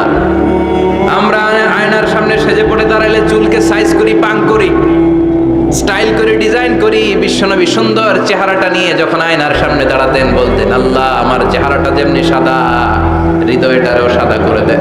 কিছু মানুষ আছে চেহারা সাদা, হৃদয় কালো, আছে না নাই? কিছু মানুষ আছে চেহারাটা কুচকুচে কালো, অন্তরটা সাদা, এমন মানুষও আছে না নাই? বিশ্বনবীর ভেতরও সাদা, বাহিরও সাদা। সুবহানাল্লাহ। আর এই সুন্দর সাদা দেহ নিয়ে আয়নায় দাঁড়িয়ে পড়তেন, আল্লাহ, চেহারা যেমনি সুন্দর, চরিত্রটাও সুন্দর করে দেয়। এজন্য আয়নার সামনে দাঁড়িয়ে এই দোয়ার দরকার, আছে না নাই? পড়তে রাজি আছেন? মনে থাকবে না মাহফিল শেষ ভুলে যাবেন? মনে থাকবে? আয়নার সামনে আপনি যখন দাঁড়াবেন, আপনার স্ত্রী যখন দাঁড়াবে, আপনার বাচ্চারা যখন দাঁড়াবে, বলে দিবেন, বাবা, আয়নার সামনে দাঁড়ানোর দোয়া পড়ো। কত অসাধারণ দোয়া!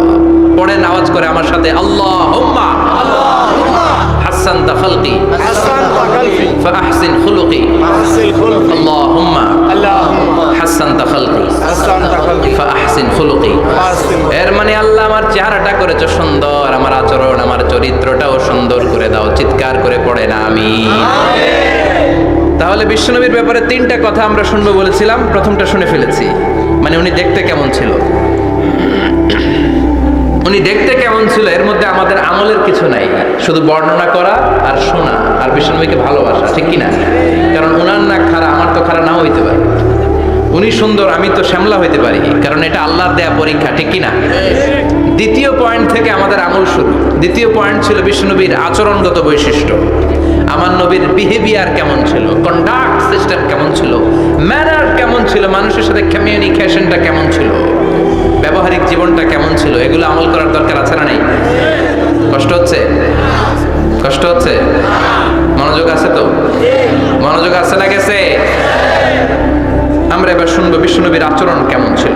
বিশ্বনবী যখন রাস্তা দিয়ে হাঁটতেন, ইয়ামশি হাওনান, বিনয়ের সাথে হাঁটতেন।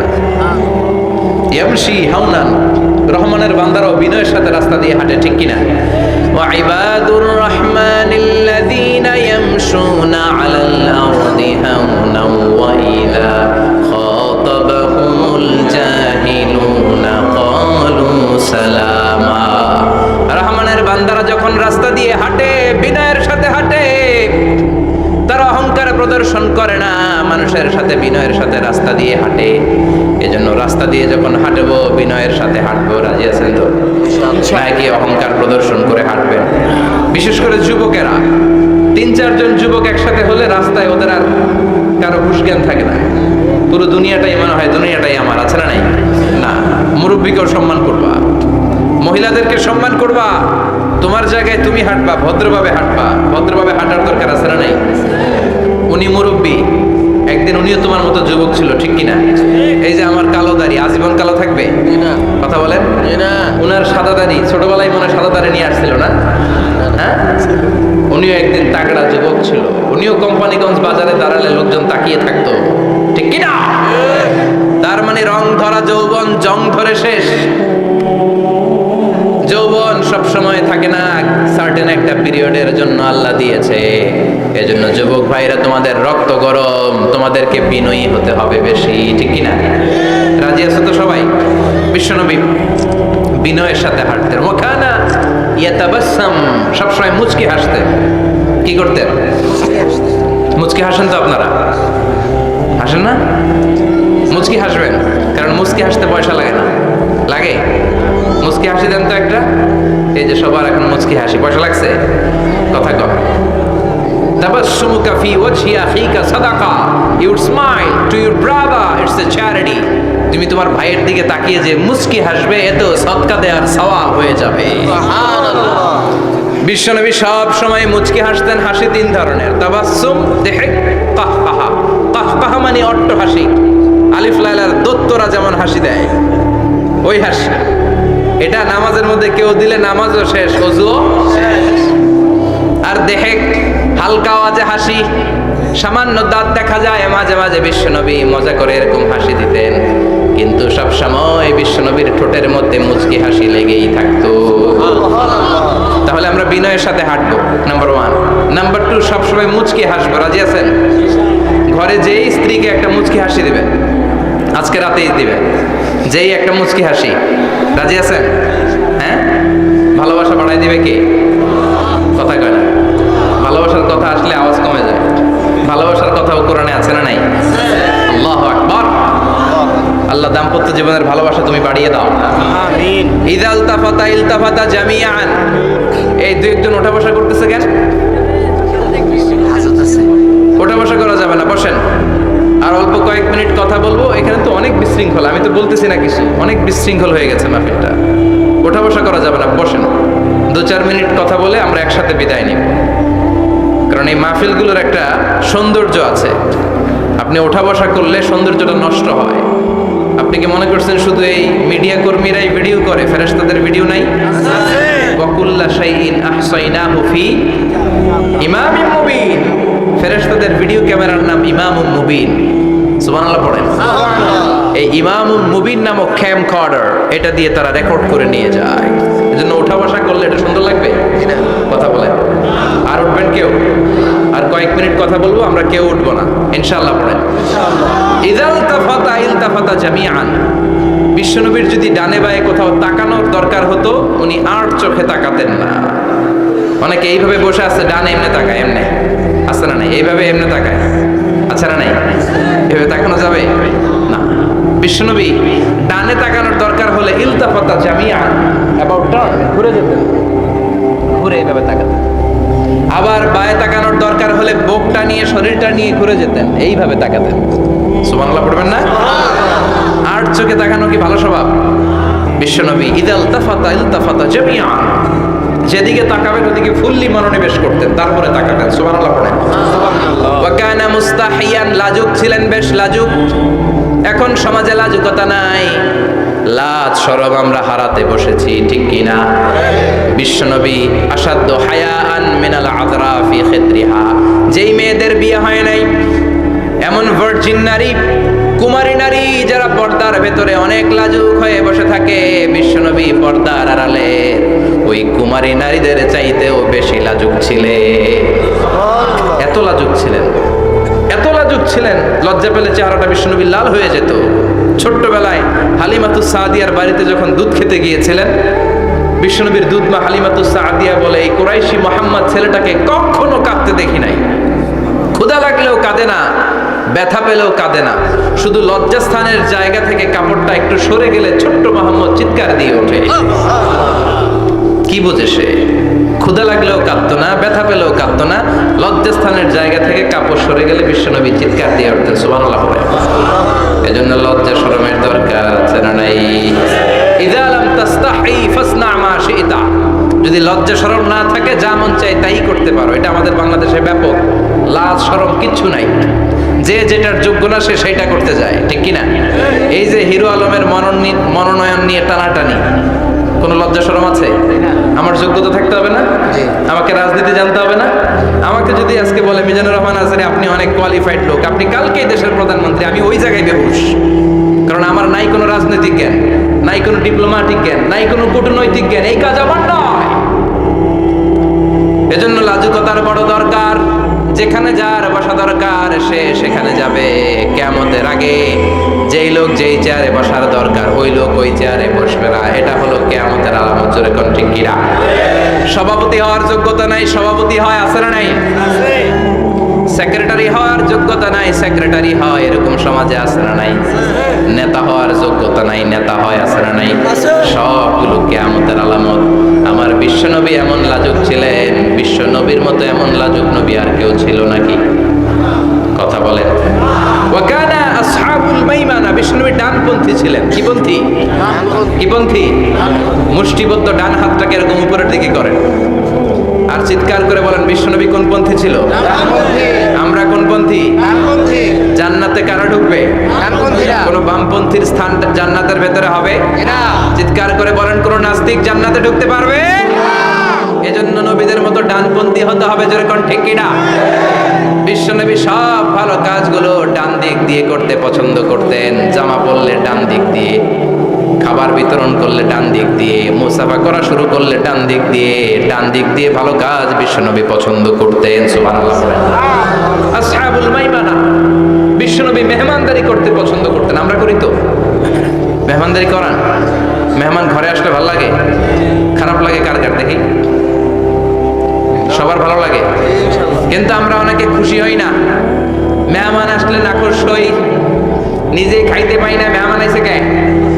খাওয়াম কইতে, খাওন নাই, যেন ও খাওন বানাইছে। খাওন পাঠায় কে? আল্লাহ। রিজিক দেয় কে? আল্লাহ। গোটা বিশ্বের সবাই মিলে আমরা একটা চাল বানাতে পারবো নাকি? ও মিয়া চাইনিজ চাউল না, চাইনিজ ডিম না, ওগুলা সবাই পারে, ঠিক কিনা? আল্লাহর বানানো ন্যাচারাল চাল, গাছের মধ্যে হওয়া যেই চাল, ধান আল্লাহ তৈরি করেছে, এরকম ধান, এরকম একটা পেয়ারা, এরকম ছোট্ট একটা কমলার টুকরা গোটা বিশ্বের সবাই মিলে বানাতে পারে নাকি? এজন্য রিজিকের মালিক কে? মেহমান আপনার রিজিকে ভাগ বসাতে আসে না, সে তো তার রিজিক নিয়ে আসে, সে আরো এসে আপনার রিজিকে বরকত ঢুকিয়ে দিয়ে যায়। চিল্লা এখন ঠিক কিনা? কারণ আমরা বরকতে বিশ্বাসী। বরকত বিশ্বাস করেন? 5 লাখ টাকা মাসে কামাই, ডাইন হাতে বা হাতে, আছে না নাই? হালাল হারাম ইচ্ছা মতো কামায়, মাস শেষে কিচ্ছু থাকে না, এরকম ডাকাইত আছে না নাই? হসপিটালের একটা বিল পরিশোধ করতে 3 লাখ চলে যায়, ঋণের বোঝায় জর্জরিত, রাতে ঘুম নাই, তার মানে বরকত নাই। আরেকজনের বেতন 20,000, কয় হাজার? বাড়ি ভাড়া 6,000, বাজার খরচ 6,000, ছেলে মেয়ের স্কুলের বেতন 6,000, বেড়ায় দান করে আরো 1,000, আরো থাকে 1,000। সুবহানাল্লাহ পড়েন। দিস ইজ কল্ড বারাকা। 20,000 বেতনের ভিতরে বারাকা ছিল, 5 লক্ষ ইনকাম, 1 টাকাও নাই, ঠিক কি না? এজন্য কোটি টাকার মালিক দেখলে মনে করবেন না অনেক সুখ। এই দুনিয়ার জীবনটা ধোঁকা, মহাচ্ছন্ন হয়ে আছি আমরা। এটা ধোঁকা, এটা মরিচিকা, এটা চাকচিক্যময় একটা জায়গা। মৃত্যুর পর মনে হবে একটা দুঃস্বপ্ন ঘটেছিল আমার, বিশাল এক জগৎ পড়ে আছে সামনে। দুনিয়াটাই ধোঁকা, দুনিয়াটাই মোহের জায়গা, আমরা সবাই মোহাচ্ছন্ন হয়ে আছি। দুনিয়ার উদাহরণ হলো 3টা লাশ আর 4টা স্বর্ণের টুকরার সভা। 3 জন যুবক কাজের জন্য বেরিয়েছে, পথিমধ্যে 4টা স্বর্ণের টুকরা পেয়েছে। যুবক কয়টা? স্বর্ণ পাইছে কয়টা? মহা খুশি, খুশিতে বাকবাকুম, 4টা স্বর্ণের বড় বড় টুকরা পাইছে। আমরা আজীবন খেলে বসে খেয়ে যেতে পারবো, কিচ্ছু লাগবে না আমাদের। 3 বন্ধু বলে ভাগ করি, আরেকজন বলে ক্ষুধা লাগছে। একজন যা বাজার থেকে রুটি কিনে নিয়ে আয়, খাওয়ার পরে ভাগ করবো। একজন রুটি কিনতে গেল, শয়তান 2টারে বুঝায়, ওইটারে মারতে পারলে ভাগ বটরা সহজ হবে। তোরা 2 জন স্বর্ণ 4টা, তুই নিবি 2টা, ও নিবে 2টা, হিসাব সহজ না? 2 বন্ধু প্ল্যান করছে, ওইটারে মাইরা তুই 2টা, আমি 2টা। যেটা রুটি আনতে গেছে প্ল্যান করেছে, রুটির মধ্যে বিষ মিশায় নেই। কি মিশাবো? বিষ। তাহলে বিষ খাওয়া রুটি খেয়ে ওই 2টা শেষ, সব পাবে আমি পাবো, ভাগাভাগির কিছু নাই, সব যাবে আমার কাছে। 4টা স্বর্ণের টুকরার মালিক আমি। রুটির মধ্যে বিষ মেখে নিয়ে এসেছে, ওই 2 বন্ধু প্ল্যান অনুযায়ী ওইটারে ধরে মেরে ফেলছে। এবার মহা খুশি। এক বন্ধু কয়, এবার তো ভাগ বটর আর কিছু নাই, তুই 2টা, আমি 2টা, আগে খাইয়া লইস। আগে খাওয়ার পরে এই 2টাও নাই। 3টা লাশ, 4টা স্বর্ণের টুকরা, এটাই তো দুনিয়ার জীবন, ঠিক কিনা? আসল আসল জীবন কবর থেকে শুরু হবে, কোন ঠিক কিনা? একদিন মাটির ভেতরে হবে ঘরে মন আমার, কেন বাঁধো দালান ঘরে মন আমার, কেন বাঁধো দালান ঘর, ঠিক কিনা? দুনিয়ার জীবন আসল জীবন না, এটা মরিচিকা, এটা ধোঁকা, এটা মোহ, এটা শয়তানের চাকচিক্য। আসল জীবন কবরের জীবন। আসল জীবন সামনে পড়ে আছে, জন্য বরকতে বিশ্বাস করি আমরা, ঠিক কিনা? ল্যান্ড ক্রুজার দাপিয়ে বেড়ায়, বড় বড় টাওয়ারের মালিক, অনেক সম্পদের মালিক। এটা দেখেই মনে করবেন না অনেক সুখে আছে, ঘরে যেয়ে দেখেন কোনো সুখ নাই, ঠিক কিনা? সাধারণত টাকা যার বেশি দুঃখ তার বেশি, টাকা যার কম সুখ তার বেশি। সুবহানাল্লাহ পড়েন। আল কানাআতু মিনাল ইসলাম। এজন্য আমার শ্রমিক ভাইয়েরা, আপনাদের এক পা জান্নাতে এমনি ঢুকে আছে। নামাজ পড়বেন, মা বাবার খেদমত করবেন, ইসলামের নিয়মগুলো মানবেন, দ্বিতীয় পাটাও জান্নাতে ঢুকায় দিবে কে? আল্লাহ। আর যারা কোটি কোটি টাকার পাহাড় বানিয়েছে, ওদের হিসাবের ফিরিস্তি অনেক বড়। বিশাল বাড়ির মালিক, ল্যান্ড ক্রুজার চালায়, সাবরোলেট চালায়, পোরশে, ফারারি, ল্যাম্বরগিনি চালায়, আছে না নাই? ঘরে সুখ নাই, রাতে ঘুম নাই, টেনশন আর টেনশন। 4টা ট্যাবলেট খেয়ে আধা ঘন্টা ঘুমাতে পারে না, এরকম ধনী আছে না নাই? সব ধনীরা আবার এক পাল্লায় মাইবেন না। হালাল পন্থায় মাথার ঘাম পায়ে ফেলে যেই ধনী ব্যবসায়ীরা বড় লোক হয়েছে, ওদের ঘরে ঠিকই শান্তি আছে। তার মানে টাকা যার বেশি, ওষুধ তার বেশি, কিচ্ছু খেতে পারে না। দেখবেন ধনীদের খাবারের ডায়েটে থাকে ভেজিটেবলস আইটেম, ঠিক কিনা? এমনি হজম হয় না, আবার ডাক্তারের কাছে গেলে বলে কিচ্ছু খাবেন না, খালি ঘাস খাবেন। কি খাবেন? মানে ভেজিটেবল খাবেন, সবজি খাবেন তো সুস্থ থাকবেন, আছে না নাই? ঘুম নাই, শান্তি নাই। এই যে কোম্পানিগঞ্জ বাজারের যারা কুলি মজুর শ্রমিক, এদের ঘুমে ঝামেলা আছে, কথা বলেন। ধনী পয়সাওয়ালা কোটিপতি, সে ঘুমের ট্যাবলেট খায়, ঘুমের জন্য যে ট্যাবলেট লাগে রিক্সাওয়ালা ওইটাই জানে না, ঠিক কিনা? 1000 কোটি টাকার মালিক হলে বাড়ি কিনা যায়, গাড়ি কিনা যায়, সুখ কিনা যায় না। কোম্পানিগঞ্জ বাজারে সুখ বিক্রি হয় এমন দোকান আছে নাকি? কথা কন, একটাও নাই। কি করলেন আপনারা? সুখের দোকান দিতে পারলেন না? কি আজীব তামাশা। টাকা দিয়ে সুখ কিনা যায় না, গাড়ি কিনা যায়, বাড়ি কিনা যায়, কিন্তু সুখ নো ওয়ে, কেনা যায় না। টাকা হলে জাজিম কিনা যায়, পালিশ কিনা যায়, ঘুম কিনা যায় না। ঘুম কিনা যায়? ফার্মেসিতে ডাক্তারের কাছে যে যদি বলেন 2000 টাকার ঘুম দেন, দিবে? ডাক্তার কি বলবে? দূর মিয়া, আমারই ঘুম আসে না, তোমারে আমি ঘুম বিক্রি করব। আচ্ছা না নাই? শ্রমিক ভাই, রিক্সাওয়ালাদের ঘুমের ঝামেলা নাই, যেখানে রাই তো ওইখানে, যেখানে রাই তো ওইখানেই কাই। ওর মাথা লাগতে দেরি বিছানায়, নাক ডাকতে দেরি হয়, ওর নাকের ডাকের আওয়াজে ট্রাকের ইঞ্জিনও ফেল, ঠিক কিনা? এজন্য আমরা বরকতে বিশ্বাসী। অল্প খাবো, অল্প পড়বো, অল্প জমাবো, অল্পের ভেতর বরকত দিয়েছে কে? এজন্য মেহমান আসলে বিশ্বনবী খুশি হতেন, আমরাও মেহমান আসলে খুশি হব। রাজি আছি না নাই? সবাই রাজি? মেহমানদারি করাবেন তো? এরপরে বিশ্বনবী ইনসাফ করতেন। কি করতেন? ইনসাফ করতেন। বিচার করার সময় বিশ্বনবী ইনসাফ করতেন। গোটা বিশ্বকে ইনসাফ শিখিয়েছেন বিশ্বনবী। আমাদের দেশেও তো ইনসাফ হয় না, হাইকোর্টে, সুপ্রিম কোর্টে, গ্রাম্য সালিশে আছে, আছে। আহকামুল হাকিমিনের দরবারে সবগুলো বিচার আবার বসবে, চিল্লায় বলেন ঠিক কিনা? অমিয়া দুনিয়াতে বিচারপতি বিচারের রায় দেয়, ওই বিচারপতিরও বিচার আছে না নাই? সবচেয়ে বড় বিচারপতির নাম কি? বিশ্বনবী ইনসাফ করে গোটা বিশ্বকে দেখিয়ে গেলেন কেমন করে বিচার করতে হয়। বিশ্বনবীর কাছে কখনো বিচার আসলে বিশ্বনবী দুই পক্ষের কথা শুনে রায় দিতেন। পড়েন সুবহানাল্লাহ। সব সময় দুই পক্ষের কথা শুনে রায়। এখন কি দুই পক্ষকে সমান প্রিভিলেজ দেয়া হয়? কথা বলেন। কারণ কোরআন দিয়ে বিচার হয় না। কোরআন দিয়ে বিচার হোক আমরা চাই কি চাই না? আমার সংসদ ভবনের ভেতরে কোরআনের আইন দিয়ে সংসদ ভবন কায়েম হোক আমরা চাই কি চাই না? সেনাবাহিনীর ভেতরে দরবার হলগুলোতে যখন আলোচনা বসে কোরআন মাঝখানে থাকবে, চিল্লায় বলেন ঠিক কিনা? দেশের সবগুলো ক্যান্টনমেন্টের ভেতরে কোরআন থাকার দরকার আছে না নাই? সবগুলো আদালতের ভেতরে কোরআন থাকার দরকার আছে না নাই? কোরআনের আইন অনুযায়ী আমার দেশের সব নিয়ম কানুন চলবে, আমরা চাই কি চাই না? এই কোরআনের আইনের বিরুদ্ধে যদি কোনো আইন পাশ করা হয়, আমরা ওই আইনের বিরুদ্ধে চিৎকার করে বলা ঠিক কিনা? আমরা এই কোরআনের জন্য সব বাজি রাখতে রাজি আছি, আমরা জীবন বাজি রাখতে রাজি আছি, আমরা দেহের তাজা রক্ত বিলিয়ে দিতে রাজি আছি, জোরে বলেন ঠিক কিনা? কোরআনের জন্য কে কে ময়দানে থাকতে রাজি আছেন? হাত উঁচু করে আল্লাহর দেখা।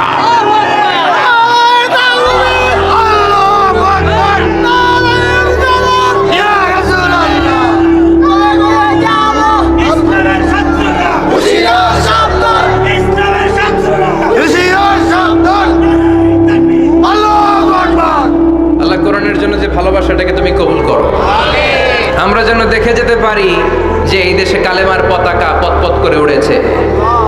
আমরা যারা ইসলামের পক্ষে, এটাই আমাদের অপরাধ। আমরা ইসলামকে একটা বিজয়ী শক্তি হিসেবে দেখতে চাই, আমরা ইসলামকে পার্লামেন্টের ভেতরে দেখতে চাই, আমরা কালিমার পতাকা পতপত করে উঠছে এটা দেখে যেতে মরতে চাই। চিল্লায় বলেন ঠিক কিনা? বিশ্বনবী ইনসাফ শিখালেন, বিচার আসলে দুই পক্ষের কথা শুনতেন। বিশ্বনবীর স্ত্রী সাউদা এসে বলে, নবী, আমি আপনার কুমারী বউ আয়েশার ঘরে তরকারি নিয়ে গিয়েছিলাম, ঝোল নিয়ে গিয়েছিলাম, কোনো বর্ণনায় পায়েস নিয়ে গিয়েছিলাম। তরকারি দেওয়ার পরে আপনার স্ত্রী রেগে বলে, তরকারি দিলা কেন? আমি কি তরকারি রাঁধতে পারি না? আনলা কেন? রাগের চোটে তরকারির ঝোল নিয়ে পায়েস নিয়ে আমার গালের মধ্যে মাখিয়ে দিয়েছে আপনার বউ। আপনি তো শ্রেষ্ঠ বিচারক, ও নবী বিচার করে দেন। দুই বউয়ের মধ্যে ঝগড়া আছে না নাই? বিশ্বনবী সাউদার কথা শুনলেন, মা আয়েশাকে ডেকে পাঠালেন। মা আয়েশারে বললেন, ও আয়েশা, আসলে এমনটা করেছো নাকি? মা আয়েশা বলে, নবী, তখন আমার মেজাজটা বড্ড গরম ছিল, রাগের মাথায় ঝোল নিয়ে আমি সাউদার মুখে লাগিয়ে দিয়েছি, আসলে কাজটা ঠিক হয় নাই, আমারে ক্ষমা করে। বিশ্বনবী দুইজনের কথা শুনে ঠান্ডা হয়ে বসলেন। সুবহানাল্লাহ। একজনের কথা শুনে রায় দেয় নাই, ঠিক কি না? দুইজনের কথা শুনে বিশ্বনবী বললেন, আমার আদালতের রায় হচ্ছে কিসাস, টিট ফর ট্যাট। যেমন করেছো তেমন, ঘুষি মারলে ঘুষি, গুতা মারলে গুতা, ঠেলা মারলে ঠেলা, আচ্ছা না নাই? সাউদাকে যেমনি তুমি পায়েস মাখিয়ে দিয়েছো, সাউদাও পায়েসের বাটি থেকে কিছু পায়েস নিয়ে আয়েশার গালে মাখো। সুবহানাল্লাহ পড়েন। সাউদাও বিশ্বনবীর রায় অনুযায়ী বাটি থেকে পায়েসের ঝোল নিয়ে মা আয়েশার গালের মধ্যে মেখে দিলেন। মা আয়েশা কি আর করবেন, হেসে দিলেন। সুবহানাল্লাহ। সাইয়েদাতুনা সাউদাও হাসলেন, বিশ্বনবীও হাসলেন। আরশের উপর থেকে খুশি হয়ে গেল কে? আল্লাহ। এজন্য কোরআন দিয়ে যদি, কোরআনের নিয়ম দিয়ে যদি, বিশ্বনবীর শেখানো পন্থায় যদি বিচার হয়, ওই বিচারের মধ্যে ইনসাফ থাকবে, জুলুম থাকবে না। ওই বিচারের মধ্যে কোনো স্কাইপি কেলেঙ্কারি হবে না। আমাদের টেলিফোনের ফোনালাপ ফাঁস হয়ে যায়, স্কাইপি ফাঁস হয়ে যায়, অনেক ঝামেলা হয়ে যায়, আছে না নাই? এরপরেও জনগণের চোখ খোলে না। আল্লাহ, তুমি চোখ খোলার তৌফিক দাও, সহি সমঝ দান করো, পড়ে না আমিন। বিশ্বনবী ইনসাফ করতেন। বনু মাখজুমিয়া গোত্রের এক মহিলা চুরিতে ধরা পড়ল। কিসে ধরা পড়ল? কথা বলেন। চুরিতে। চুরি করলে নিয়ম কি? লাউ চুরি করলে, আম চুরি করলে, কলা চুরি করলে হাত কাটা যাবে না, এটা বড় চুরি। সুবহানাল্লাহ। ওমরে ফারুক বলেছেন, দুর্ভিক্ষের বছর কেউ যদি চুরি করে তার হাত কেটে দেয়া যাবে না, কারণ এটা অভাবের চুরি, এটা স্বভাবের চুরি না, ঠিক কি না? ঘরে খাবার নাই, পেটে দানা পানি নাই, লাউ চুরি করছে, মুরগি চুরি করছে, এই চোরের হাত কেটে দিও না, কারণ সে ক্ষুধার্ত, পেটে খাবার আছে, গায়ে জামা আছে, সমাজে সম্মান আছে, তারপরেও পুরো দেশটা খেয়ে ফেলতেছে, এরকম ডাকাত আছে না নাই? দেশের টাকা পাচার করে, ব্ল্যাক মানি করে, এরকম ডাকাত আছে না নাই? ঘুষ খেতে খেতে পেটটা এরকম হাতির মতো মোটা করেছে, এরকম ডাকাত আছে না নাই? দেশের সবকিছু লুণ্ঠন করে, এরকম আছে না নাই? এই ডাকাতদের হাত কাটার মধ্য দিয়ে হাত কাটার প্রোগ্রাম শুরু করতে হবে। এরকম একটা ডাকাতের হাত কেটে যদি দেশের গভর্নমেন্ট বাইতুল মোকাররমে জুমার নামাজের সামনে লাইভ সম্প্রচার করে, সারা বাংলাদেশের 18 কোটি মানুষ যদি দেখে, আর কেউ চুরি করবে? চুরি করার আগে 3 বার লাফ দিবে, যেরকম ঠিক কিনা? বনু মাখজুমিয়া গোত্রের এক নারী চুরিতে ধরা পড়ল। ভেরি প্রেস্টিজিয়াস এন্ড ডিগনিফাইড ফ্যামিলির মেয়ে। এলাকায় সম্ভ্রান্ত কিছু ফ্যামিলি থাকে না, এরকম বড় ফ্যামিলির মেয়ে। সব সাহাবারা বলল, এখন যদি নবী হাত কেটে দেয় মদিনাতে তো মারামারি হবে। ওসামা বিন যায়েদকে বলল, ওসামা তুমি বিশ্বনবীর সবচেয়ে প্রিয় পাত্র, হুব্বু রাসূলিল্লাহ, তুমি যাও বিশ্বনবীরে বলো হাত যেন কেটে না দেয়। ওসামা যে বলে, নবী গো, সব সাহাবারা বলেছে এই মেয়ের হাত কাটলে মদিনায় ঝামেলা হবে, হাত কেটে দিয়েন না। এই কথা শুনে বিশ্বনবীর চেহারাটারে লাল করে দিল কে? আল্লাহ। বিশ্বনবী বললেন, ওসামা কোত্থেকে এত বড় স্পর্ধা পেলি রে তুই ওসামা? এই আইনটা তো আমি বানাই নাই, আরশের উপর থেকে এই আইনটা নাজিল করেছে কে? السارق والسارقة فاقطعوا أيديهما جزاء بما كسبا نكالا من الله والله عزيز حكيم. سبحان الله. If anyone steal something very precious from the society, from house, the government should cut down his right hand. দামি কিছু চুরি করলে গভর্নমেন্ট কাটবে, আমরা কাটতে পারবো? এটা সরকারের কাজ, সরকার ডান হাত কেটে দিবে। ওসামা, এটা আল্লাহর আইন। কেমন করে আল্লাহর আইনে তুমি সুপারিশ করতে আসো? কোন বনু মাখজুমিয়া গোত্রের মেয়ে? ওই মেয়ে তো দূরের কথা, আমার কলিজার টুকরা ফাতেমাও যদি চুরি করে, আমি রামদানি ফাতেমার ডান হাতটা এক কোপ দিয়ে কেটে দিতে এক মুহূর্ত দেরি করব না রে ওসামা। জাস্টিস, ইনসাফ শিখে না। কেমন করে প্রতিষ্ঠা করেছে বিশ্বনবী, চিৎকার করে বলেন ঠিক কিনা? এগুলো হচ্ছে বিশ্বনবীর অভ্যাস, আচরণ। বিশ্বনবী ধীরস্থির ভাবে কথা বলতেন, তাড়াহুড়ো করতেন না। সাহাবারা বলতেন বিশ্বনবী যখন কথা বলতেন প্রতিটা শব্দ আলাদা করা যেত, প্রতিটা অক্ষর আলাদা করা যেত। আল্লাহু আকবার। আবার জরুরি কোনো কথা যখন বিশ্বনবী বলতেন ওইটাকে 3 বার বিশ্বনবী রিপিট করতেন। কয়বার? 3 বার। কারণ জরুরি। কারণ কি? যেন না ভুলে যায়, ভুল যেন না হয়, 3 বার বলতেন। বিশ্বনবী একবার তাকওয়া নিয়ে ওয়াজ করতেছিলেন আর বলছিলেন, তাকওয়া হা হুনা হা হুনা হা হুনা। তাকওয়া এইখানে এইখানে এইখানে। কয়বার বললেন? 3 বার। কারণ তাকওয়ার ওয়াজ কি কম গুরুত্বপূর্ণ নাকি বেশি গুরুত্বপূর্ণ? তাকওয়া মানে কার ভয়? যাদের হৃদয়ে আছে আল্লাহর ভয়, তারা কবু পথ ভুলে যায় না। আল্লাহর প্রেম ছাড়া এই দুনিয়ায় কারো কাছে কোনো কিছু চায় না। ঠিক কি না? যাদের হৃদয়ে আছে আল্লাহর ভয়, তারা কবু পথ ভুলে যায় না। আল্লাহর প্রেম ছাড়া এই দুনিয়ায় কারো কাছে কোনো কিছু চায় না। রাতের আধারে যারা সেজদাতে রয়, দু চোখের শ্রুতে নদী যেন বয়। রাতের আধারে যারা সেজদাতে রয়, দু চোখের শ্রুতে নদী যেন বয়। ছলনার হাতছানি যতই ডাকুক, ছলনার হাতছানি যতই ডাকুক, পেছনে ফিরেও সে তাকায় না। যাদের হৃদয়ে আছে আল্লাহর ভয়, তারা কবু পথ ভুলে যায় না। আল্লাহর প্রেম ছাড়া এই দুনিয়া কারো কাছে কোনো কিছু চায় না। চিৎকার করে বলেন ঠিক কিনা? তাকওয়ার ওয়াজ করলেন, তাকওয়া মানে আল্লাহর ভয়।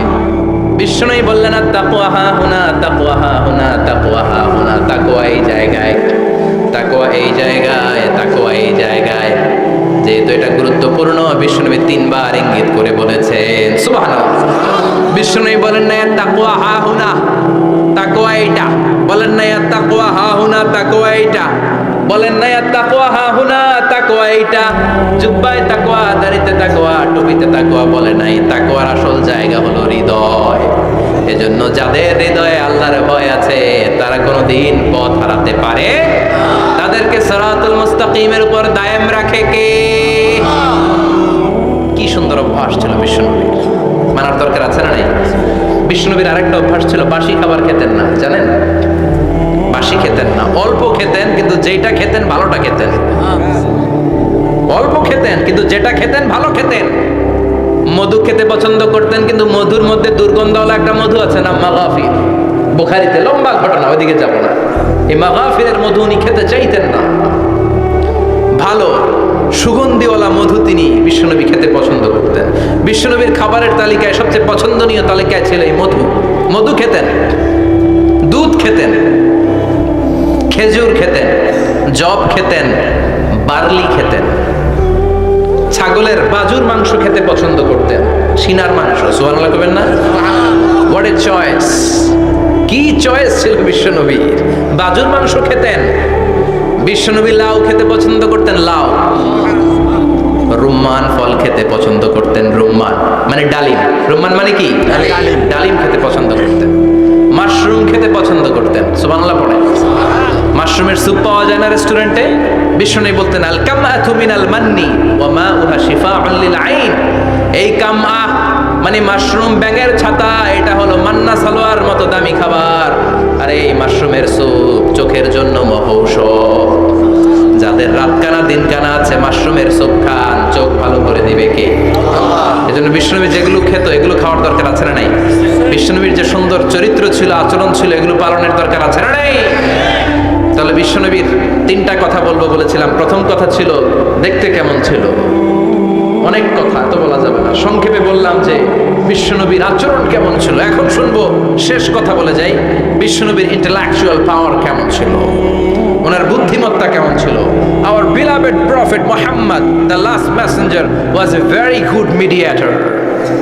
বিশ্বনবী ভালো মিডিয়েটর ছিলেন।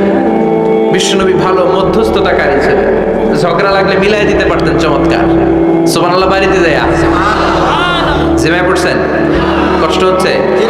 আর কয়েক মিনিট পড়বো, একটা তাকবীর দেন, লিল্লাহি তাকবীর। He was a very good mediator. মধ্যস্থতাকারী ব্যক্তিত্ব ছিলেন। স্বামী স্ত্রীর মধ্যে ঝগড়া লাগলে মিলাই দিতেন, বন্ধু বন্ধু ঝগড়া মিলাই দিতেন, সমাজে সমাজে মারামারি মিলাই দিতেন। মক্কা থেকে মদিনায় যখন গেলেন, মদিনায় 120 বছরের একটা যুদ্ধ চলছিল, কেউ যুদ্ধটা থামাতে পারে না। বিশ্বনবী 7 দিনের ব্যবধানে যুদ্ধ থামিয়ে দিলে।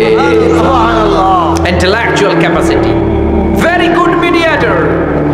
এজন্য বিশ্বনবীর উম্মত যারা, তাদের অভ্যাস হবে ঝগড়া লাগায় দেওয়া যাবে না, মিলাই দিতে হবে, ঠিক কিনা? আমরা যদি ঝগড়া দেখি দূর থেকে আরো লাগায় দিতে চাই, আছে না নাই? কোম্পানিগঞ্জ বাজারে ঝগড়া, কয় লাগুক, কারো লাগুক, ধরবি না, থামাবি না, দূর থেকে মজা দেখি, মজাই লাগে, এরকম ডাকাইতে আছে না নাই? আগুন লাগলে পানি দিয়ে নেবায়, অনেকে তেল ঢালে, আছে না নাই? কি করবেন? মিলিয়ে দিবেন। আপনার মর্যাদা বাড়িয়ে দিবে কে? আল্লাহ। বিশ্বনবী ভেরি গুড মিডিয়েটর ছিলেন। বিশ্বনবী লজিক্যাল এবং রেশনাল ছিলেন, বুদ্ধিমত্তাকে কাজে লাগাতেন। এক সাহাবী এসে বলে, নবী ইদান লি বিজিনা, আমারে জিনার অনুমতি দেন। কিসের অনুমতি? কার কাছে অনুমতি চাইলো? অন্যান্য সাহাবারা এই যুবক ছেলেটাকে ধমকাতে লাগলো, বসো, এই মিয়া বসো, বিশ্বনবীর কাছে কি কথা বলে এগুলা? ওই যুবক বসে রইল। বিশ্বনবী কাজ সারালেন, এরপর বললেন, আইনা শাবাব, ওই যুবকটা কোথায়, এদিকে আসো, কি চাইছো বলো। কয়, বিশ্বনবী আপনি আমারে জিনা করার অনুমতি দেন। বিশ্বনবী যুবকটারে কাছে ডেকে আনলেন, বললেন, ও যুবক, তোমার ঘরে বোন আছে কিনা? কয় আছে। তোমার বোনের সাথে কোনো পুরুষ জিনা করুক, তোমার কেমন লাগবে? সে বলে, আমি এই পুরুষটারে হত্যা করব। হত্যা করবা? ওকে, ডান। তোমার ঘরে মা আছে কিনা? আছে। তোমার মায়ের সাথে পর পুরুষ জিনা করবে, কেমন লাগবে? আমি সাইজ করবো ওরে। তোমার ঘরে স্ত্রী আছে কিনা? আছে। তোমার স্ত্রীর সাথে যদি কেউ জিনা করে কেমন লাগবে? বলে, আমি তারে ছাড়বো না। বিশ্বনবী বললেন, তাহলে যেই মহিলার সাথে তুমি জিনা করবা, সেও তো কারো বোন, সেও তো কারো স্ত্রী, সেও তো কারো মা, ঠিক কিনা? সুবহানাল্লাহ, হোয়াট অ্যান ইন্টেলেকচুয়াল ক্যাপাসিটি। যুবক বলে, তাই তো, এইভাবে তো ভাবি নাই। আমি যার সাথে পাপ কর্ম করব সেও তো কারো বোন হবে, সেও তো কারো মা হবে, সেও তো কারো স্ত্রী হবে। ও নবী, আপনি আমারে মাফ করে দেন, আমার জন্য দোয়া করে দেন যেন তাকওয়ার উপর জীবন প্রতিষ্ঠা করতে পারি। লজিক্যালি জিনিসকে সলভ করার চেষ্টা করতেন। মুআয ইবনে জাবালকে বিশ্বনবী সাল্লাল্লাহু আলাইহি ওয়াসাল্লাম ইমাম বানিয়ে পাঠালেন। উনি ইমামতি করতে গেলেন এক মসজিদে। মাগরিবের সালাতে উনি লম্বা কেরাত ধরলেন। এশার নামাজ শুরু করলেন সূরা বাকারা দিয়ে, কোরআনের সবচেয়ে ছোট সূরা। হ্যাঁ, বড়? কত বড়? বিশাল বড়। এখন ওই এলাকার মুসল্লিরা ছিল কৃষক মুসল্লি। এক কৃষক মুসল্লি সাহাবী নামাজের পেছনে দাঁড়ালেন, দেখলেন বাকারা দিয়ে ধরছে, কেরাত শেষ হয় না, আর দাঁড়িয়ে থাকতে পারে না, পায়ে ব্যথা করে, পিঠে ব্যথা করে। কিছুক্ষণ পর রেগে মেগে নামাজ ছেড়ে দিয়ে বারান্দায় নামাজ পড়ে বিশ্বনবীর কাছে বিচার দিতে গেলেন। যে বললেন, নবী এমন ইমাম পাঠাইছেন এশা পরে বাকারা দিয়া। বিশ্বনবীকে সর্বনাশ, মুআয তো ভেজাল লাগাই ফেলতেছে। ডেকে পাঠালেন, সহিহ বুখারীর বর্ণনা। বিশ্বনবী বললেন, মুআয, what are you doing there? কি করছো তুমি সেখানে? আফাতানুন আনতা ইয়া মুআয, ও মুআয, তুমি কি ফিতনা বাজাও নাকি? তুমি কি ফিতনা ছড়াচ্ছ নাকি? খেটে খাওয়া মানুষ, কৃষক মানুষ, মাঝারি সাইজের কত সুন্দর সূরা আছে, ওয়াদ-দুহা ওয়াল-লাইলি ইযা সাজা, আল কারিআতু মাল কারিআ, শোনা নাই? আলহাকুমুত তাকাসুর, শোনা নাই? এগুলো দিয়ে না পড়ে বড় বড় সূরাতুল্লাহ কেন্দ্রে মুআয, আফাতানুন আনতা ইয়া মুআয, তোমার কি আমি অ্যাপয়েন্টমেন্ট দিছি তুমি ফিতনা বাজাবা?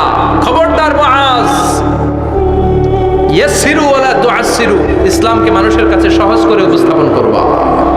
বাশশিরু ওয়ালা তুনাফফিরু, ইসলামকে এমন ভাবে উপস্থাপন করবা না যে তোমার কথা শুনে মানুষ দিন থেকে ভেগে ভেগে যায়। তাহলে এই দায়ভার ইসলামের নয়, এই দায়ভার বর্তাবে তোমার কাঁধের উপর। চিৎকার করে বলেন ঠিক কিনা?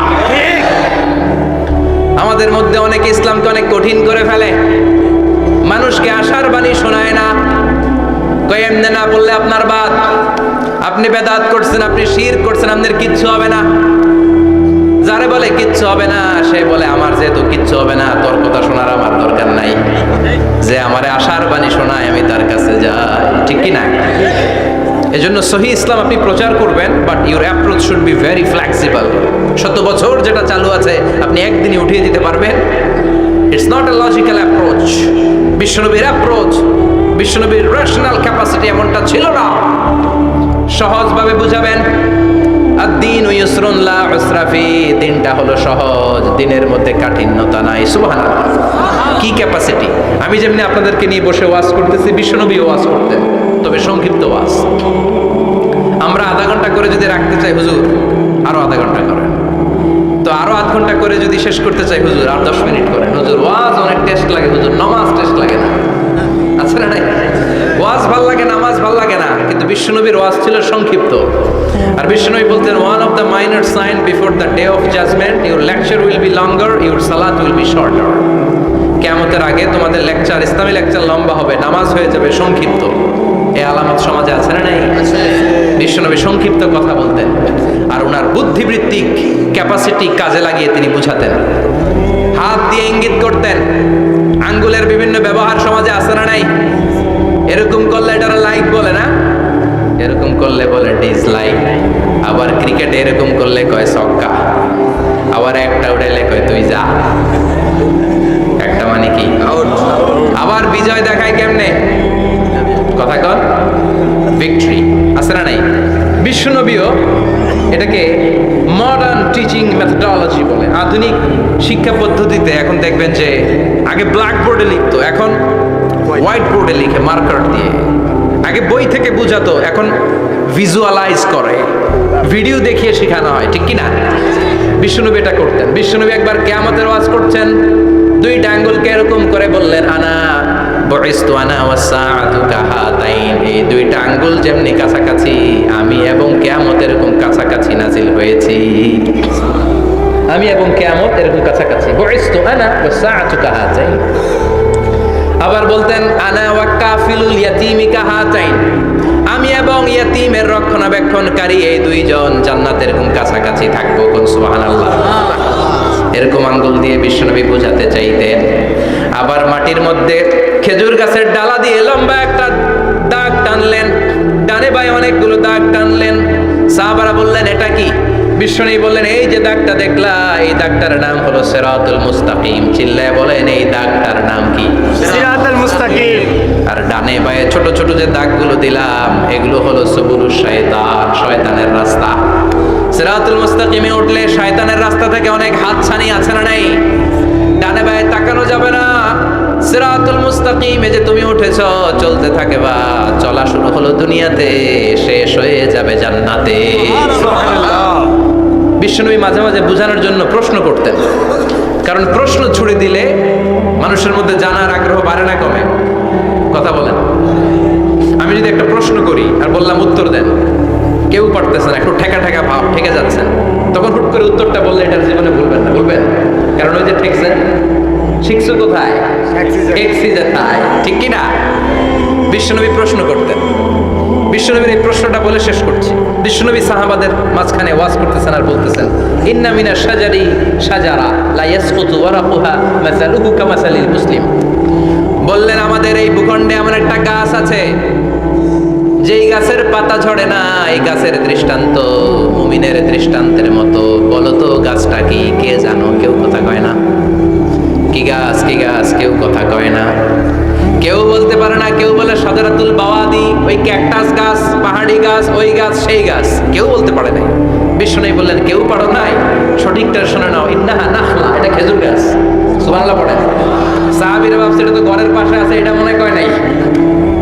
সব ঘরের চিপায় আরব দেশে খেজুর গাছ, সাহাবারা ভাবছে এটা তো ঘরের গাছ, এটা মনে হয় জিজ্ঞেস করে না, এজন্য দূরে দূরে চিন্তা করছে। কোন সুবহানাল্লাহ। সব সাহাবীরা বাড়িতে ফিরে গেলেন। ওমরে ফারুক, ওনার ছেলে আব্দুল্লাহ ইবনে ওমরও গেল। আব্দুল্লাহ বলে, আব্বা, বিষ্ণুনবী যে জিজ্ঞেস করেছিল, বলো তো কোন গাছের পাতা ঝরে না, যে গাছের দৃষ্টান্ত মুমিনের দৃষ্টান্তের মতো? আপনারা কেউ পারেন নাই, আমি কিন্তু জানতাম এটা খেজুর গাছ। ওমরে ফারুক বললেন, বেটা কইলি না কেন? কইতে পারলেন নবীর সামনে আমার কলিজাটা এত বড় হয়ে যেত। আমার কলিজার টুকরা ছেলে পেড়েছে, কেউ পারে নাই। আব্দুল্লাহ বলে, বাপ চাচা আপনারা কেউ পারেন না, আমি কই কেমনে? শরম লাগছে, শরম। সুবহানাল্লাহ কইবেন না? QA session, questioning answering session করে বিশ্বনবী সাহাবাদেরকে শিখাতে চাইতেন। এজন্য এ নবী এমন নবী যে নবীর পুরো জীবনের প্রতিটি ইঞ্চি ইঞ্চি জায়গাতে আমাদের জন্য শিক্ষা আছে না নাই? এই শিক্ষাগুলো গ্রহণ করতে রাজি আছেন তো? যা শুনলাম আমল করতে রাজি আছেন তো? বিশ্বনবীর জীবনী গ্রন্থ বেশি বেশি স্টাডি করতে রাজি আছেন ইনশাআল্লাহ? দু চারজন কইছে খালি। সবাই রাজি আছেন তো ইনশাআল্লাহ? যাদের ঘরে বিশ্বনবীর কোনো জীবনী নাই, বাংলা অনেক জীবনী গ্রন্থ পাওয়া যায়। কোম্পানিগঞ্জের ইসলামী যে লাইব্রেরিগুলো আছে, সেখান থেকে বিশ্বনবীর জীবনী গ্রন্থ কালেক্ট করে পড়বেন। বিশ্বনবীর জীবনী হচ্ছে আমাদের জন্য মডেল, ঠিক কি না? এবং এই মডেল অনুযায়ী যদি আমাদের জীবনকে আমরা সাজাতে পারি, জান্নাতের দুয়ারগুলো আমাদের জন্য খোলা রাখবে কে? আল্লাহ। আল্লাহ আমাদের সবাইকে কথাগুলো বোঝার ও আমল করার তৌফিক দান করুক। আমরা পড়ি আমিন। আমিন। কেউ উঠবেন না। যতগুলো কথা বলেছি কোরআন সুন্নাহর আলোকে বলেছি, বানিয়ে কিছু বলি নাই। তারপরেও আমার মনের অজান্তে কোনো মিস ইনফরমেশন যদি আমার মুখ ফসকে বেরিয়ে যায়, সেগুলো যেন আল্লাহ তাআলা আপনাদের স্মৃতিপট থেকে মুছে দেয়। আমরা পড়ি আমিন। সত্য, সুন্দর, কল্যাণকর, হকের পক্ষে যা বললাম তার সবটুকুন আল্লাহ তাআলা প্রথমে আমাকে এবং আপনাদের সবাইকে আমলের তৌফিক দান করে। আমরা পড়ি আমিন। আপনারা সবাই ভালো থাকবেন, সুস্থ থাকবেন, সুন্দর থাকবেন, কোরআনের সাথে থাকবেন। সুবহানাকাল্লাহুম্মা বিহামদিকা আশহাদু আল্লা ইলাহা ইল্লা আনতা আস্তাগফিরুকা ওয়া আতুবু ইলাইক।